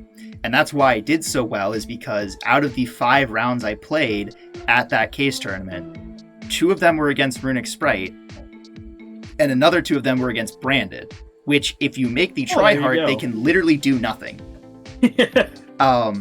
Also, Scareclaws is a really interesting deck because they do not lock themselves out of anything until you activate Tryhard's effect to Reborn from the graveyard. So the deck that I played was Scareclaw, Adventure, Dogmatica, Shadalls. So I would floodgate them to hell and back with Tryhard, and then if I was like, I think they might out me, I would just flip Schism and summon Winda. I love Yu-Gi-Oh! Yeah. Also, this was after Garuru release, obviously, so Nadir's Servant was basically just engage. Dogmatica Punishment was super strong in dealing with like established boards, or like, if I just have 1 left, it's that type thing. So this deck, it positions itself really good in a meta where things like Branded are better decks that are trying to interact with the opponent. Problem is, right now we are in a format where that's not the case. Scareclaw has a really tough time against Kashtira because they are kind of just a link spammy kind of deck where they need material to go off. So if they lock your monster zones, you're kind of screwed. The fact that they banish your stuff means you can't reborn it with like Scareclaw Arrival, or no, it's not. Whatever. The Scareclaw Reborn spell, you can't bring your stuff back after it gets banished. It's really weirdly positioned, right? Because you have outs to almost everything, right? Your field spell is an out to any floodgate that you encounter. You have a searchable Omni Negate in Sklash. You have a really strong floodgate. And the best part about it that I really like is the fact that it functions a lot like Weather Painters, where the Tryhard has the effect to flip everything to defense, and it's unaffected by activate effects and defense position monsters, right? But then all the little guys give it additional effects. It gives it piercing, it gives it additional attack, it gives it additional attacks. So increasing the attack and giving it more attacks. So the deck it's a really strong deck. However, with Kashtira being present and Labyrinth being the best deck in the format, I don't know if I can really, in good conscience, put it above a tier 1.5 deck. Now, when it comes to against the tier 1.5 decks, I think it has a 0% win rate against over half of them, right? Because it's not a great sign. Yeah, it is it has a 0% win. It is a 0% loss rate, I should say. I misspoke. So it beats almost half of them. Like, there's very little that Dragon Link can do to deal with a tryhard, right? But just the fact that Kashtira exists, it pushes it down so much that I think I would actually position it very similar to Punk, and in the fact that, like, just because Kashtira exists, it can't be that good of a deck. So from what I think, I'm going to put it, I would put it at the top of tier 2, because I don't think there is, among the tier 1.5 and tier 2 decks, right? I think there's maybe one or two that actually has a positive win rate against Scareclaws. However, positioning it in the meta, it just can't do that well, because you're going to run into Scareclaws, you're going to run into Labyrinth, and you're going to have a rough time against them. So that's where I would position it. So moving on, I got my soapbox moment for the night. Let's talk about Sky Strikers. So this is where I wish we could bring in Jay. He's our resident Sky Striker fanatic. Yeah. But so Sky Strikers got a lot, right? They got Linkage, which is a crazy card. Is crazy. A very good card. They also got I want to say it's Hamp, right? They got their searchable Kaiju. Yeah. Which means they have a searchable out to a lot of the problems that they originally had, right? So they have an out to things like the Arrival Cybers out of Nister. They have an out to the Marinsys Aqua Argonaut, stuff like that, right? However, it feels like every single one of the top decks is positioned so well against it. Labyrinth, Eradicator calls spells. Kashtira, lock out the back row. Branded, I mean, you just summon the Gimmick Puppet and you're good. There's so much that makes this deck feel so bad into the current meta. I think if you looked at Sky Striker in a vacuum, it's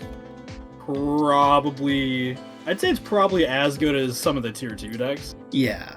But then you look at the matchups it has against like the top 6 or so. Yeah. And it's like, oh, this deck's like actually probably only as good as like yeah. So I think we can both agree, unlike Runic and Salamangreat, this deck actually does have a game plan. It knows what it's doing, and it has gotten some really good support. Yeah, I will go on record and say Sky Striker is not cope, but it's like borderline cope. Yeah. As is most of Rogue. I want to position it above Exo Sisters, right? I think it's definitely better than Exo. I think it's just a better version of Exo. I think I'm comfortable positioning it at the top of Rogue. I don't know about top of Rogue. I do think Flunder is probably the best. I'd put it below Flunder, yeah. I could see that. Where it knows what it's doing, unlike Drytron and Exo Sisters, but it's just not as good into the current format as Flunder might be. It's weird to say. Yeah. Alright. We probably have finally reached our number 4 here. It's Sprite. So tell me what you think about Sprite, because I know what I think about Sprite. So I think it's a pretty good deck. And if I was forced to sit down and pick one of the top 4, well, first I'd probably pick Labyrinth, because I think it's just the best deck in the format. Yeah. But then I'd probably pick Sprite as second. Yep. I think losing Elf is pretty bad. It's pretty bad. I mean, we basically just switched out Reborn for Foolish in the deck, right? They had Sprint for a little while, but essentially, if you think about it, they just flip-flop Sprint and Elf, right? And Sprint is actually more of a Tearlaments card than it is a Sprite card. Until we banned all the stuff in Tearlaments. Until people read Nimble Angler. Well, no, they were doing that already. It just turned out that sending Myrtle is better. Yeah, maybe just a little bit. So Sprite, in my opinion, right? Let's just go off with something. Sprite has one of the most independently strong searchable removal spells in the game in Sprite Smashers, right? Sprite Smashers is almost a reason to play the deck. It's kind of similar to the reason like people played Black Wings because of Icarus Attack, right? Yeah. So Sprite is its cards are so independently strong. Along with that, like, sure, it did lose Elf, and now, you can't splash Sprite as much because, you will lock yourselves into 2s eventually.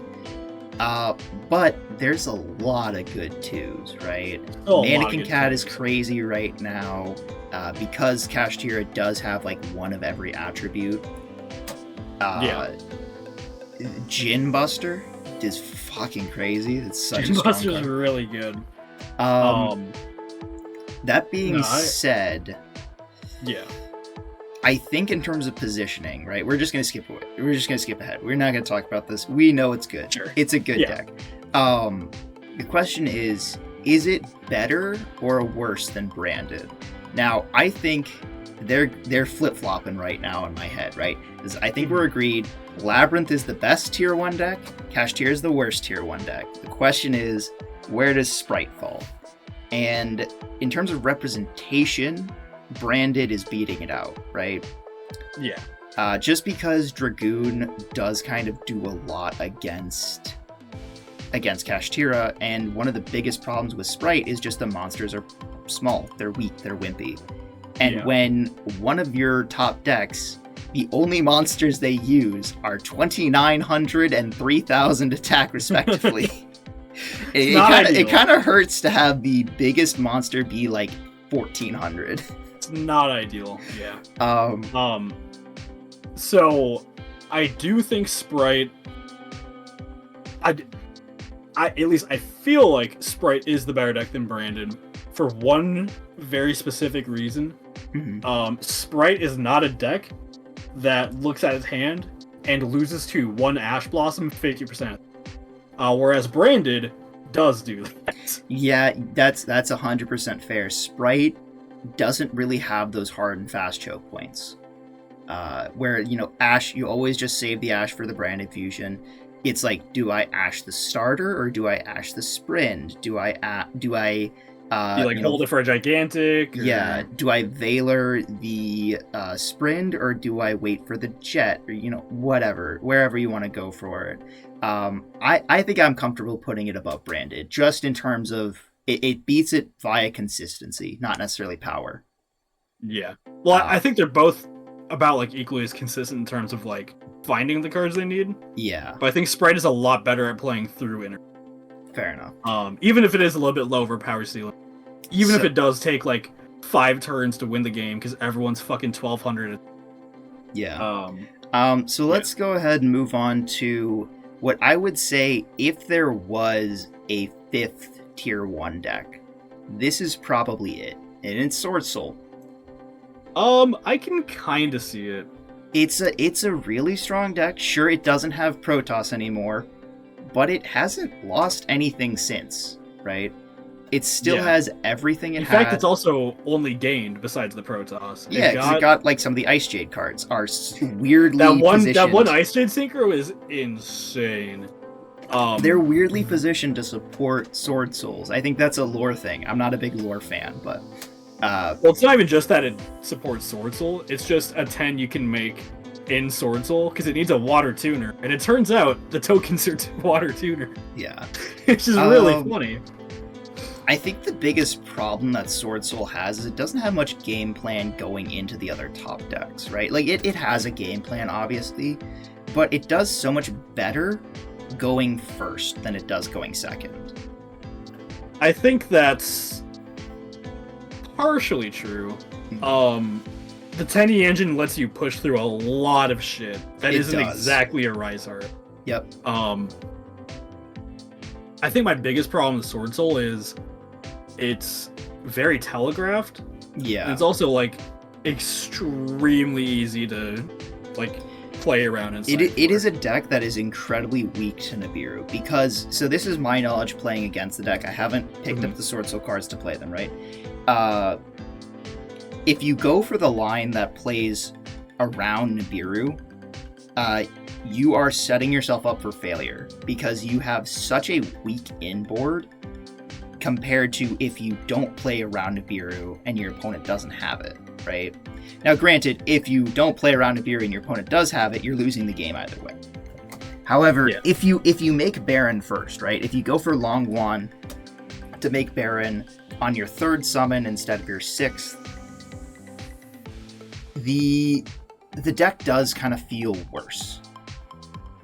I somewhat disagree with what you said. Right. I think the line where you play around Nib is roughly on par with the way Kashtira players are making a Rise Heart. I think if you normal summon Moyi, reveal a card, make Chi Shao, draw, search Blackout, set the Blackout, I think that is about as powerful as a Rise Heart pack. I'll stay by that one. That's fair.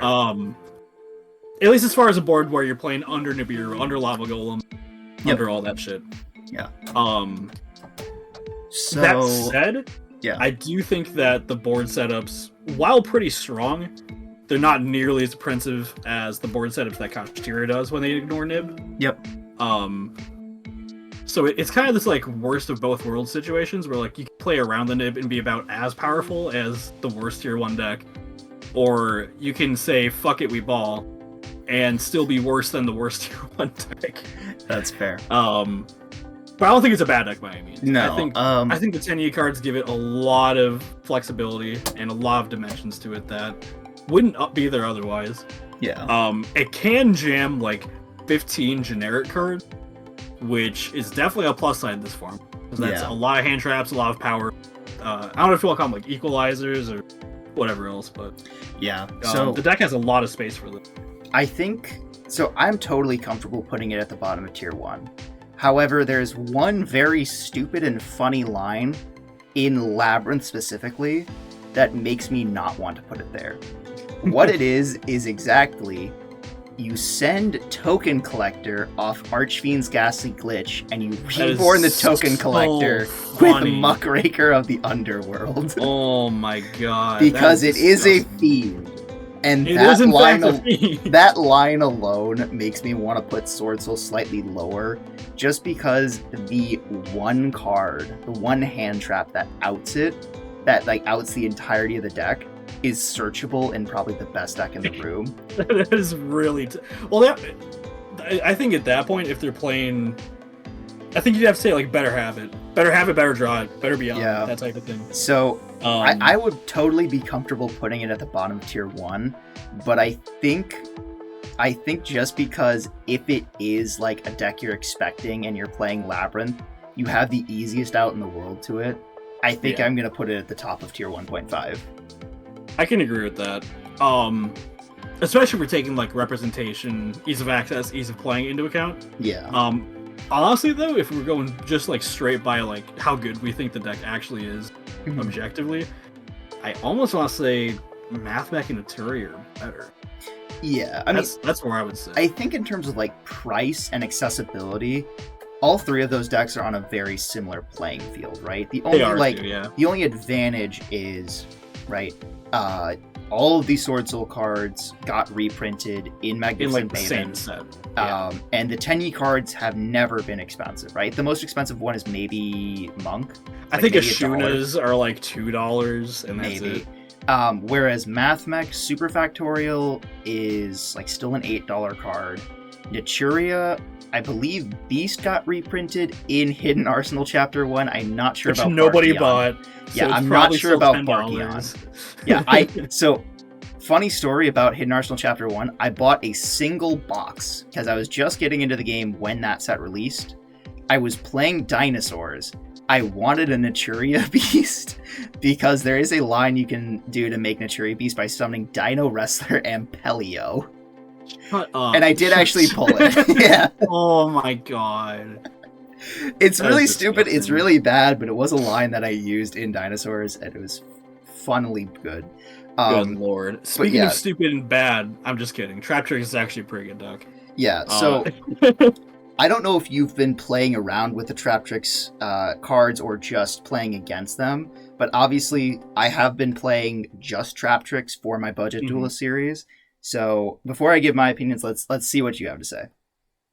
So I've tested a little bit with Traptrix, but more so actually as an engine, because I realized that, they're plants and they're insects, and I was like, oh, what would sending them with Diablantis do? Stop. Stop. So, okay. No, I was trying to conceptualize a sort of like insect-ish adjacent pile with like the Naturia cards and like a punk engine to make Diablantis. It wasn't good, but I am familiar with the deck through that lens. Each individual Traptrix card is pretty good. Yeah. I think my problem with it is like it's just a worse Labyrinth in like almost every. It's not like it's a bad deck, but I look at Traptrix and it's like your trap cards going second aren't as good as Labyrinth. Your monsters going second aren't as good as Labyrinth. And the generic cards you can jam otherwise also sometimes just aren't as good as what Labyrinth can jam. Yeah. Because Labyrinth doesn't need the normal summon. So if you really want to go stupid and go crazy, you can fucking drop a sphere mode on your opponent and be like, alright, what's up? Yeah. Whereas in Traptrix, it's like, I really want to normal summon my Murmillo. I guess I'll have to just play Kaiju Kumungus. It's like, oh, well, that's lovely. So, in terms of like what the deck plays as, the deck is now a lot similar to a combo variant of Eldritch, right? Like the Synchro Eldritch or Cybers Eldritch decks, right? The biggest problem that I think the deck has is the fact that there is one card that locks you into insects and plants. Now, it only locks you from the extra deck. However, the extra deck is where you're getting a lot of your force from. So, and that card, of course, is Arachnocampa, for those of you who don't know.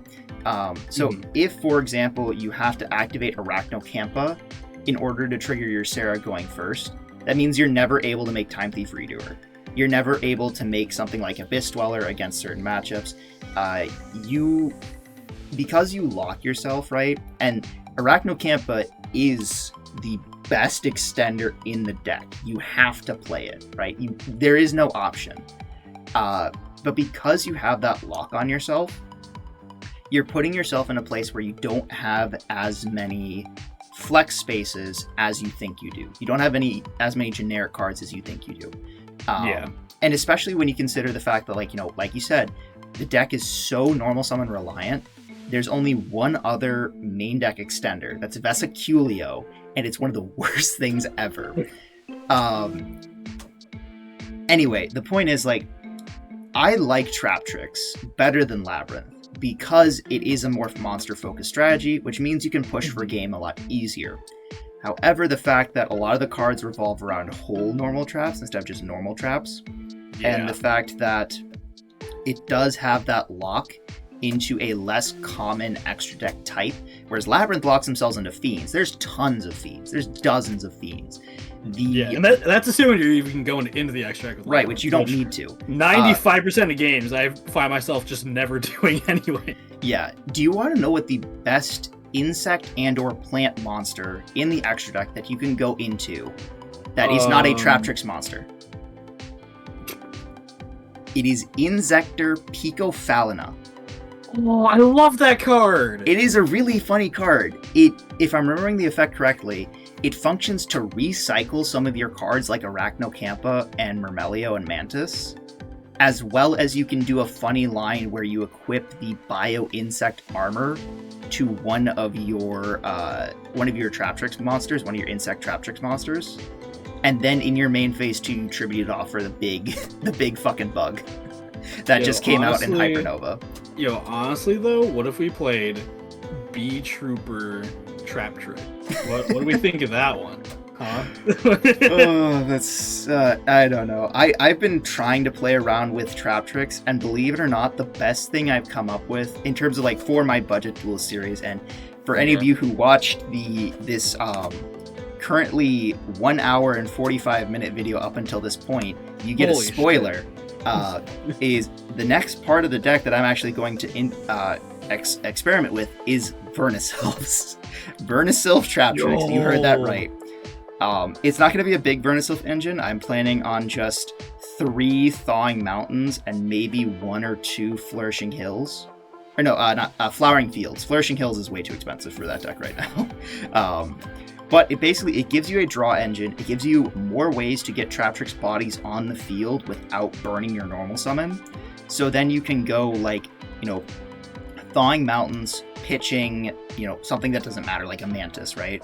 You summon the Mantis back, you get to draw a card, you link the Mantis into Sarah, and that is getting to Sarah without using your normal summon. It's about the best thing I've come up with. It's not terrible. Now, that being said, I have very, very high hopes that, if not in Cyberstorm Access, in the Battles of Legend Monstrous Revenge releasing June, we're probably going to get some kind of Traptrix support, because the Branded Structure deck, which was super popular, got a lot of support with Despia and Guardian Chimera, everything like that. So now Dark Worlds hasn't gotten the same amount of support, so it's not guaranteed. But seeing how popular the Traptrix structure decks is, I think we're positioned well to get support. So if we do get support, I think it might go higher. Anyway, that was a very long topic to say I would think this card, or this deck, is middle of tier below 2. Naturia. Oh. I would... Really? So no, I think it's definitely tier 1.5. I'd rather play it over Dragon. Yeah. But I do stand by it just being worse Labyrinth in like basically every category. So, all right. I've played the deck, so let's go over the matchups as I understand them, right? That's fine. Into Kashtira and Sprite, I think the deck is fine. Going into Branded and Labyrinth, that's when we have trouble. Branded is probably one of the worst matchups for Traptrix in general. I can probably see that, because all the fusion effects don't really care if monsters are face down. Because most of them don't care if monsters are banished or in the graveyard or whatever. It's just a really difficult matchup for Branded. Also, Labyrinth is really weird, because game 1, you're almost guaranteed it, right? Because they can't destroy any of your extra deck monsters with their trap cards. They just can't. They're all unaffected by trap effects. However, in games 2 and 3, when they can search Eradicator and they can main deck D-Barrier and everything like that, it's a lot worse. So I think the deck is positioned better than a lot of the tier 1.5 and tier 2 decks against those tiers, right? I think if we're looking at it as each tier, I think I agree that it is probably a tier 1.5 deck. I think the only deck that has a good matchup against this is probably Runic Naturia and Plunder Patrol, now that they have the Earth Ship. Something like that. I'm comfortable putting it above Dragon. I think it also is worth noting that Traptrix might be the only trap deck ever conceived of in the history of mankind that can also be hit with an Nibiru, and it's actually like really bad. Yeah. Which does count for something. Yeah. Also, I will say, my experience with Traptrix is in my budget duel series. I have not had the pleasure of putting a full power Traptrix deck with things like Zeus, things like Nibiru's, things like Infinite Impermanence together. So, in the macrocosmos of the sealed only air quotes budget deck, I think I might be right. However, going into the actual constructed deck, it probably is quite a bit better. Yeah, no, I think there's a reason why it's had it's only been out for a month and a week or two on top of that. And it's had more tops than basically every deck below it, when those decks had like an extra 3 weeks of leeway. Yeah. Now, so I think we can both agree that the Trap Trick structure deck is probably one of the best structure decks released. It's also an insane structure deck. Yeah. However, there's one thing I want to point out, and I pointed this out in my episode 3 of the Budget Duelist series that released, I don't think it was yesterday, I think it was a couple days ago, is that I think now players are learning how to play against Trap Tricks. And because players are learning how to play against Trap Tricks, the deck is slowly becoming worse over time. So it might shift according to, how much people get accustomed to the deck. And yeah, like you said, if you can't play around Nibiru and they have it hurts a lot. Like, your best case scenario, right? If you can't make the Rafflesia before the Nibiru, your best case scenario is to summon like Vesiculio, like just to have Vesiculio in hand, which is a 1/of at best, and then just link into Sarah and hope you have some traps to back it up. Anyway, so that was enough about Trap Tricks. Let's get into the next deck, which is Tri-Brigade. So the reason Tri-Brigade is on here is because it did get support in the Blacephalus, I believe it's called, the Link 5. That being said... It did get a new card. That being said, straight into Cope. I don't think it's Cope. So here's the only Trap Tricks list that I have seen... Or not Trap Tricks, I've spent too much time. Tri-Brigade list that I've seen people actually playing around with, which is a Morphtronic Telephon FTK with Tri-Brigade. What in the hell? Yeah, so the way the deck works is you search out and summon Rescue Ferret. Rescue Ferret tutors out 2 Morphtronic Telephon and the Cannon Soldier, which then you link away for Zelantis and summon them back so they have their effects. Yeah, that's very different from what my conception of Tri-Brigade is. Yeah. Which is just like the 3rd best shell for Sprite. Yeah, Tri-Brigade as a Sprite shell is probably better. Yeah, no, I was going to say, like, Sprite Tri-Brigade, I think is probably... I'd probably play it over Flunder. I think it's probably the worst tier 2 deck. Yeah, I'll be honest, I wasn't even thinking about Sprite Tri-Brigade, and as that deck, yeah, I put it up there. Because, like, okay. What is it? Shureg is still a crazy card. It's still as strong as it was. Revolt into Shureg specifically is, like, one of the craziest interactions ever in this game. That shit is insane. Yeah. And the fact that, like, you can just flex things like Access Code Talker, like Appaloosa, like Zelantis, like Underworld Goddess of the Closed World, just because you're not locked into the Tri-type, you're locked into the Tri-type as link material. Yeah.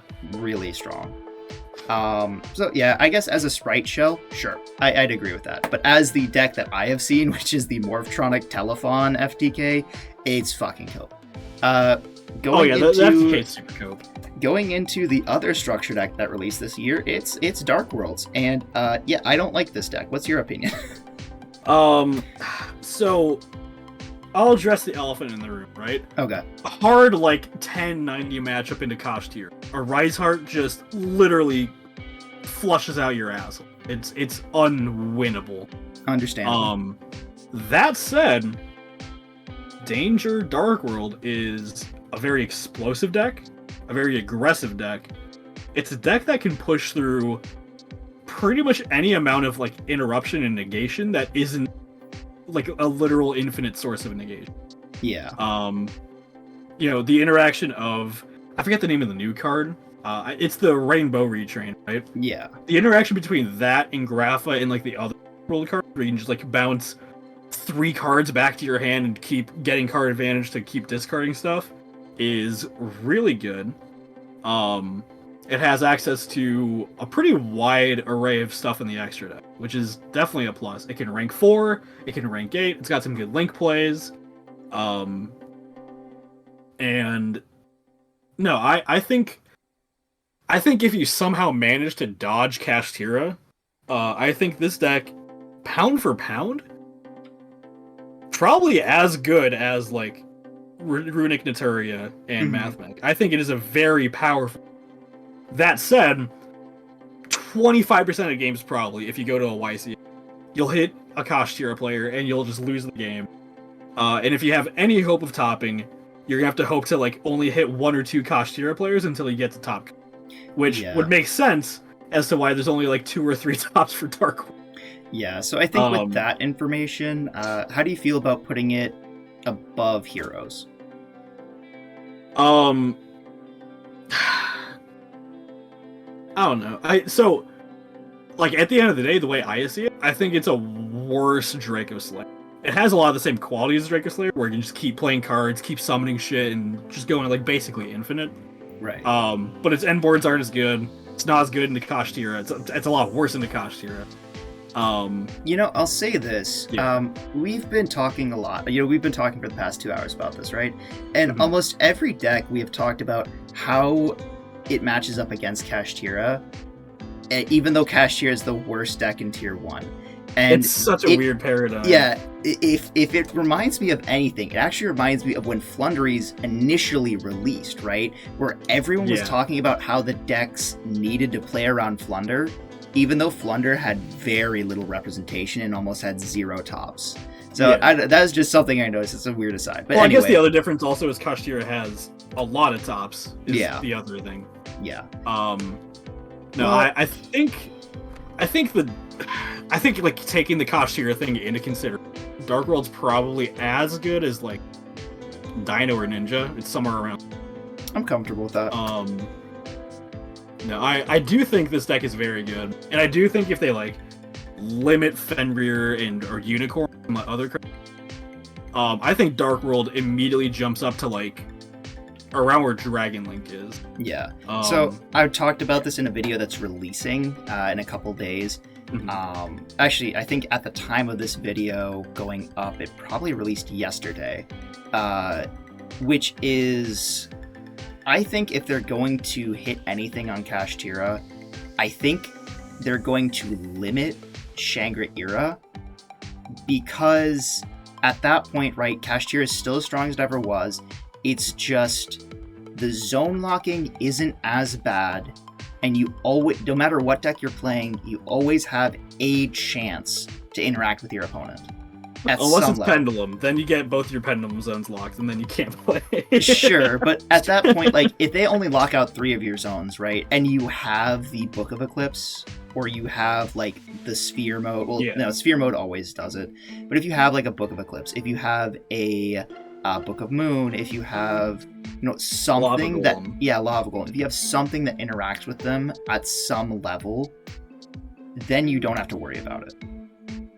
Yeah. No, I think that's probably the limit if they're going to hit Kashtira. But that's the question. Will they? Anyway, so getting on to the last 2 air quotes decks, it's Tier Elements. So let's just talk about pure Tier Elements for 2 seconds and say it's Cope. Like just pure Tier Elements. Like we're talking like it's not even Tier Element branded, right? We're talking they're playing like 1 of each of the names, 3 Rhino Heart, 3 Field Spell, 1 of each of the Ishizu cards, and that's it. Well, that's just not enough to make a deck with, right? There's like different flavors of the pure tier deck. I will say, I think if you want to play like Mikanko Tier Elements, which I think is the best version of pure Tier Element, because it you get to play Beatrice, and it still feels like the original tier when it goes off. The problem is it's a fair amount less consistent, not nearly as like inconsistent as you would think, but it's also a lot more interruptible, which is actually the big problem. I will go on record, I think, and say I think Mikanko Tier Element is a better deck than, at the very least, better than Exos. Sure. Sure. I'm willing to put it at the at around the Rogue level. For the just Tier Elements, it's trying to make the fusions. It's using King of the Swamp to make the big one that requires the banned one. All that kind of stuff. I'm willing to say it's just a Rogue deck because the Tier Elements monsters are independently powerful in a fusion deck like Branded, like I don't think Heroes, but Fluffle, I don't know. But the second one we have here is a deck that you wanted to specifically talk about, which is Kashtira Tier Elements. So go ahead and go off, King. Yeah, so before Ancient Fairy Dragon got unbanned, I think this deck is probably only as good as like Mekonko 2. It's a little bit more controlled in terms of what it does, but also a little bit more consistent with like the trade-off. Basically, if you summoned Fenrir, then that immediately gets you to the Dracosac, into Cherubini, into Sprindline, which lets you summon any of the fusion monsters you want, literally any of them. And that in itself is like a one-card interaction is actually very powerful. It's like crazy. It's just like it generates you a ton of advantage, gets you a lot of setup, all that stuff, right? But now with Ancient Fairy Dragon Leap, you can do stuff like play Wraithsoth, grab your Fenrir, get to like the Dracosac part, and then later on, if you have like a normal summon, you can summon like a Rhino Heart or literally like any name, right? And then you can either Destrudo if you have access to it, or there's like other tuners you can play as well. You make the Ancient Fairy Dragon, pop that Wraithsoth, get Pearl of Rhino, and then you can like add Rhino Heart, summon the Rhino Heart off AFD, and you can just do so much with that. It's like genuinely insane. Right. That said, no matter what happened, if you're playing Tier Elements, it is a hard loss to Kashtira, just like it is with Dark World. And unfortunately, it's also a little less consistent than Dark World. I think it's more powerful when it goes off than Dark World, but it's a little bit less consistent. And it isn't nearly as good as just like throwing cards at the wall when you're going second. Right. So I think Tier Kashtira is probably as good as Hero. Yeah, I mean, from what you said, it sounds strong, right? But it's one of those decks where I think it just needs... It needs to see play. It needs to see experimentation. It also needs at least like a couple cards back at 3. Like, okay, unironically, I think they maybe could bring the Ishizu cards back to, like... They could bring one of each. So, like, they could bring... one of the Shufflers and one of the Millers back to 2 copies, just for funsies. So that way you have 3 of each instead of just 2. Yeah, no, I'd rather have like, if they just gave us 2 of each of the Tier Elements names, 2 of each of the Fusion Summoners, I'd be okay with that. It would make the deck still pretty inconsistent at times, but you don't lose an entire like amount of like generation to 1 DD Crow. That type of stuff. Yeah. It'll also make you able to like rank 4 a little bit easier because you have 2 share instead of just 1. Yeah. Yeah, that's fair. As a diehard Tier Elements defender, I will say I think limiting all the names after the Ishizu fairies was a little bit much. I get why they did it, but I don't really like it. Yeah. So, is there any decks that you're like, oh, we might have missed, or? I think this is a pretty comprehensive list of the format. I mean, it took 2 hours to talk about this. Yeah. No, I think this is like basically everything. There is technically like other Ancient Fairy Dragon piles that are like sort of floating around. I did talk about like the Punk Therion ABC deck. Yeah. Which I think will be real, and we'll probably see something of it at the 250. I agree, because if nothing else, it looks like a really fun deck. And as we've seen, fun decks see play for no reason other than they're fun to play. But if you guys think that we left anything out, and you managed to watch this far, go ahead and leave a comment. Tell us what we missed out. Call us some poopy heads, something like that. I don't know. It's up to you. If you made it this far in the video, type in the secret password in the comment section, which is going to be... subscribe to Hatch on Twitch. There we go. That's what it is. Yeah. Oh my gosh. All right. Well, this is easily the I was gonna say this is the longest video I've made, but I don't remember if my episode 2 was longer or not. Budget Duelist. I could check, but I don't think it is. Anyway, so thank you guys for watching. If you liked this, go ahead and subscribe so you see more of it. Follow, all that kind of stuff. If you enjoyed my co-host here, go ahead and tell them where they can find you. Yeah, sure. So you can find me streaming on Twitch at twitch.tv/h4tch_ch. I'll repeat it one more time. Twitch.tv/h4tch_ch. I will not repeat it a third time, otherwise I will grab you through the screen and end you. I also have some socials. I have like a Twitter. And I'm sure you'll be able to find all that down in the description. Yep. But other than that, I hope you guys enjoyed watching this 2-hour tier list discussion. Join us next time on the Judge Chat Yu-Gi-Oh podcast, and have a wonderful day. Hell yeah.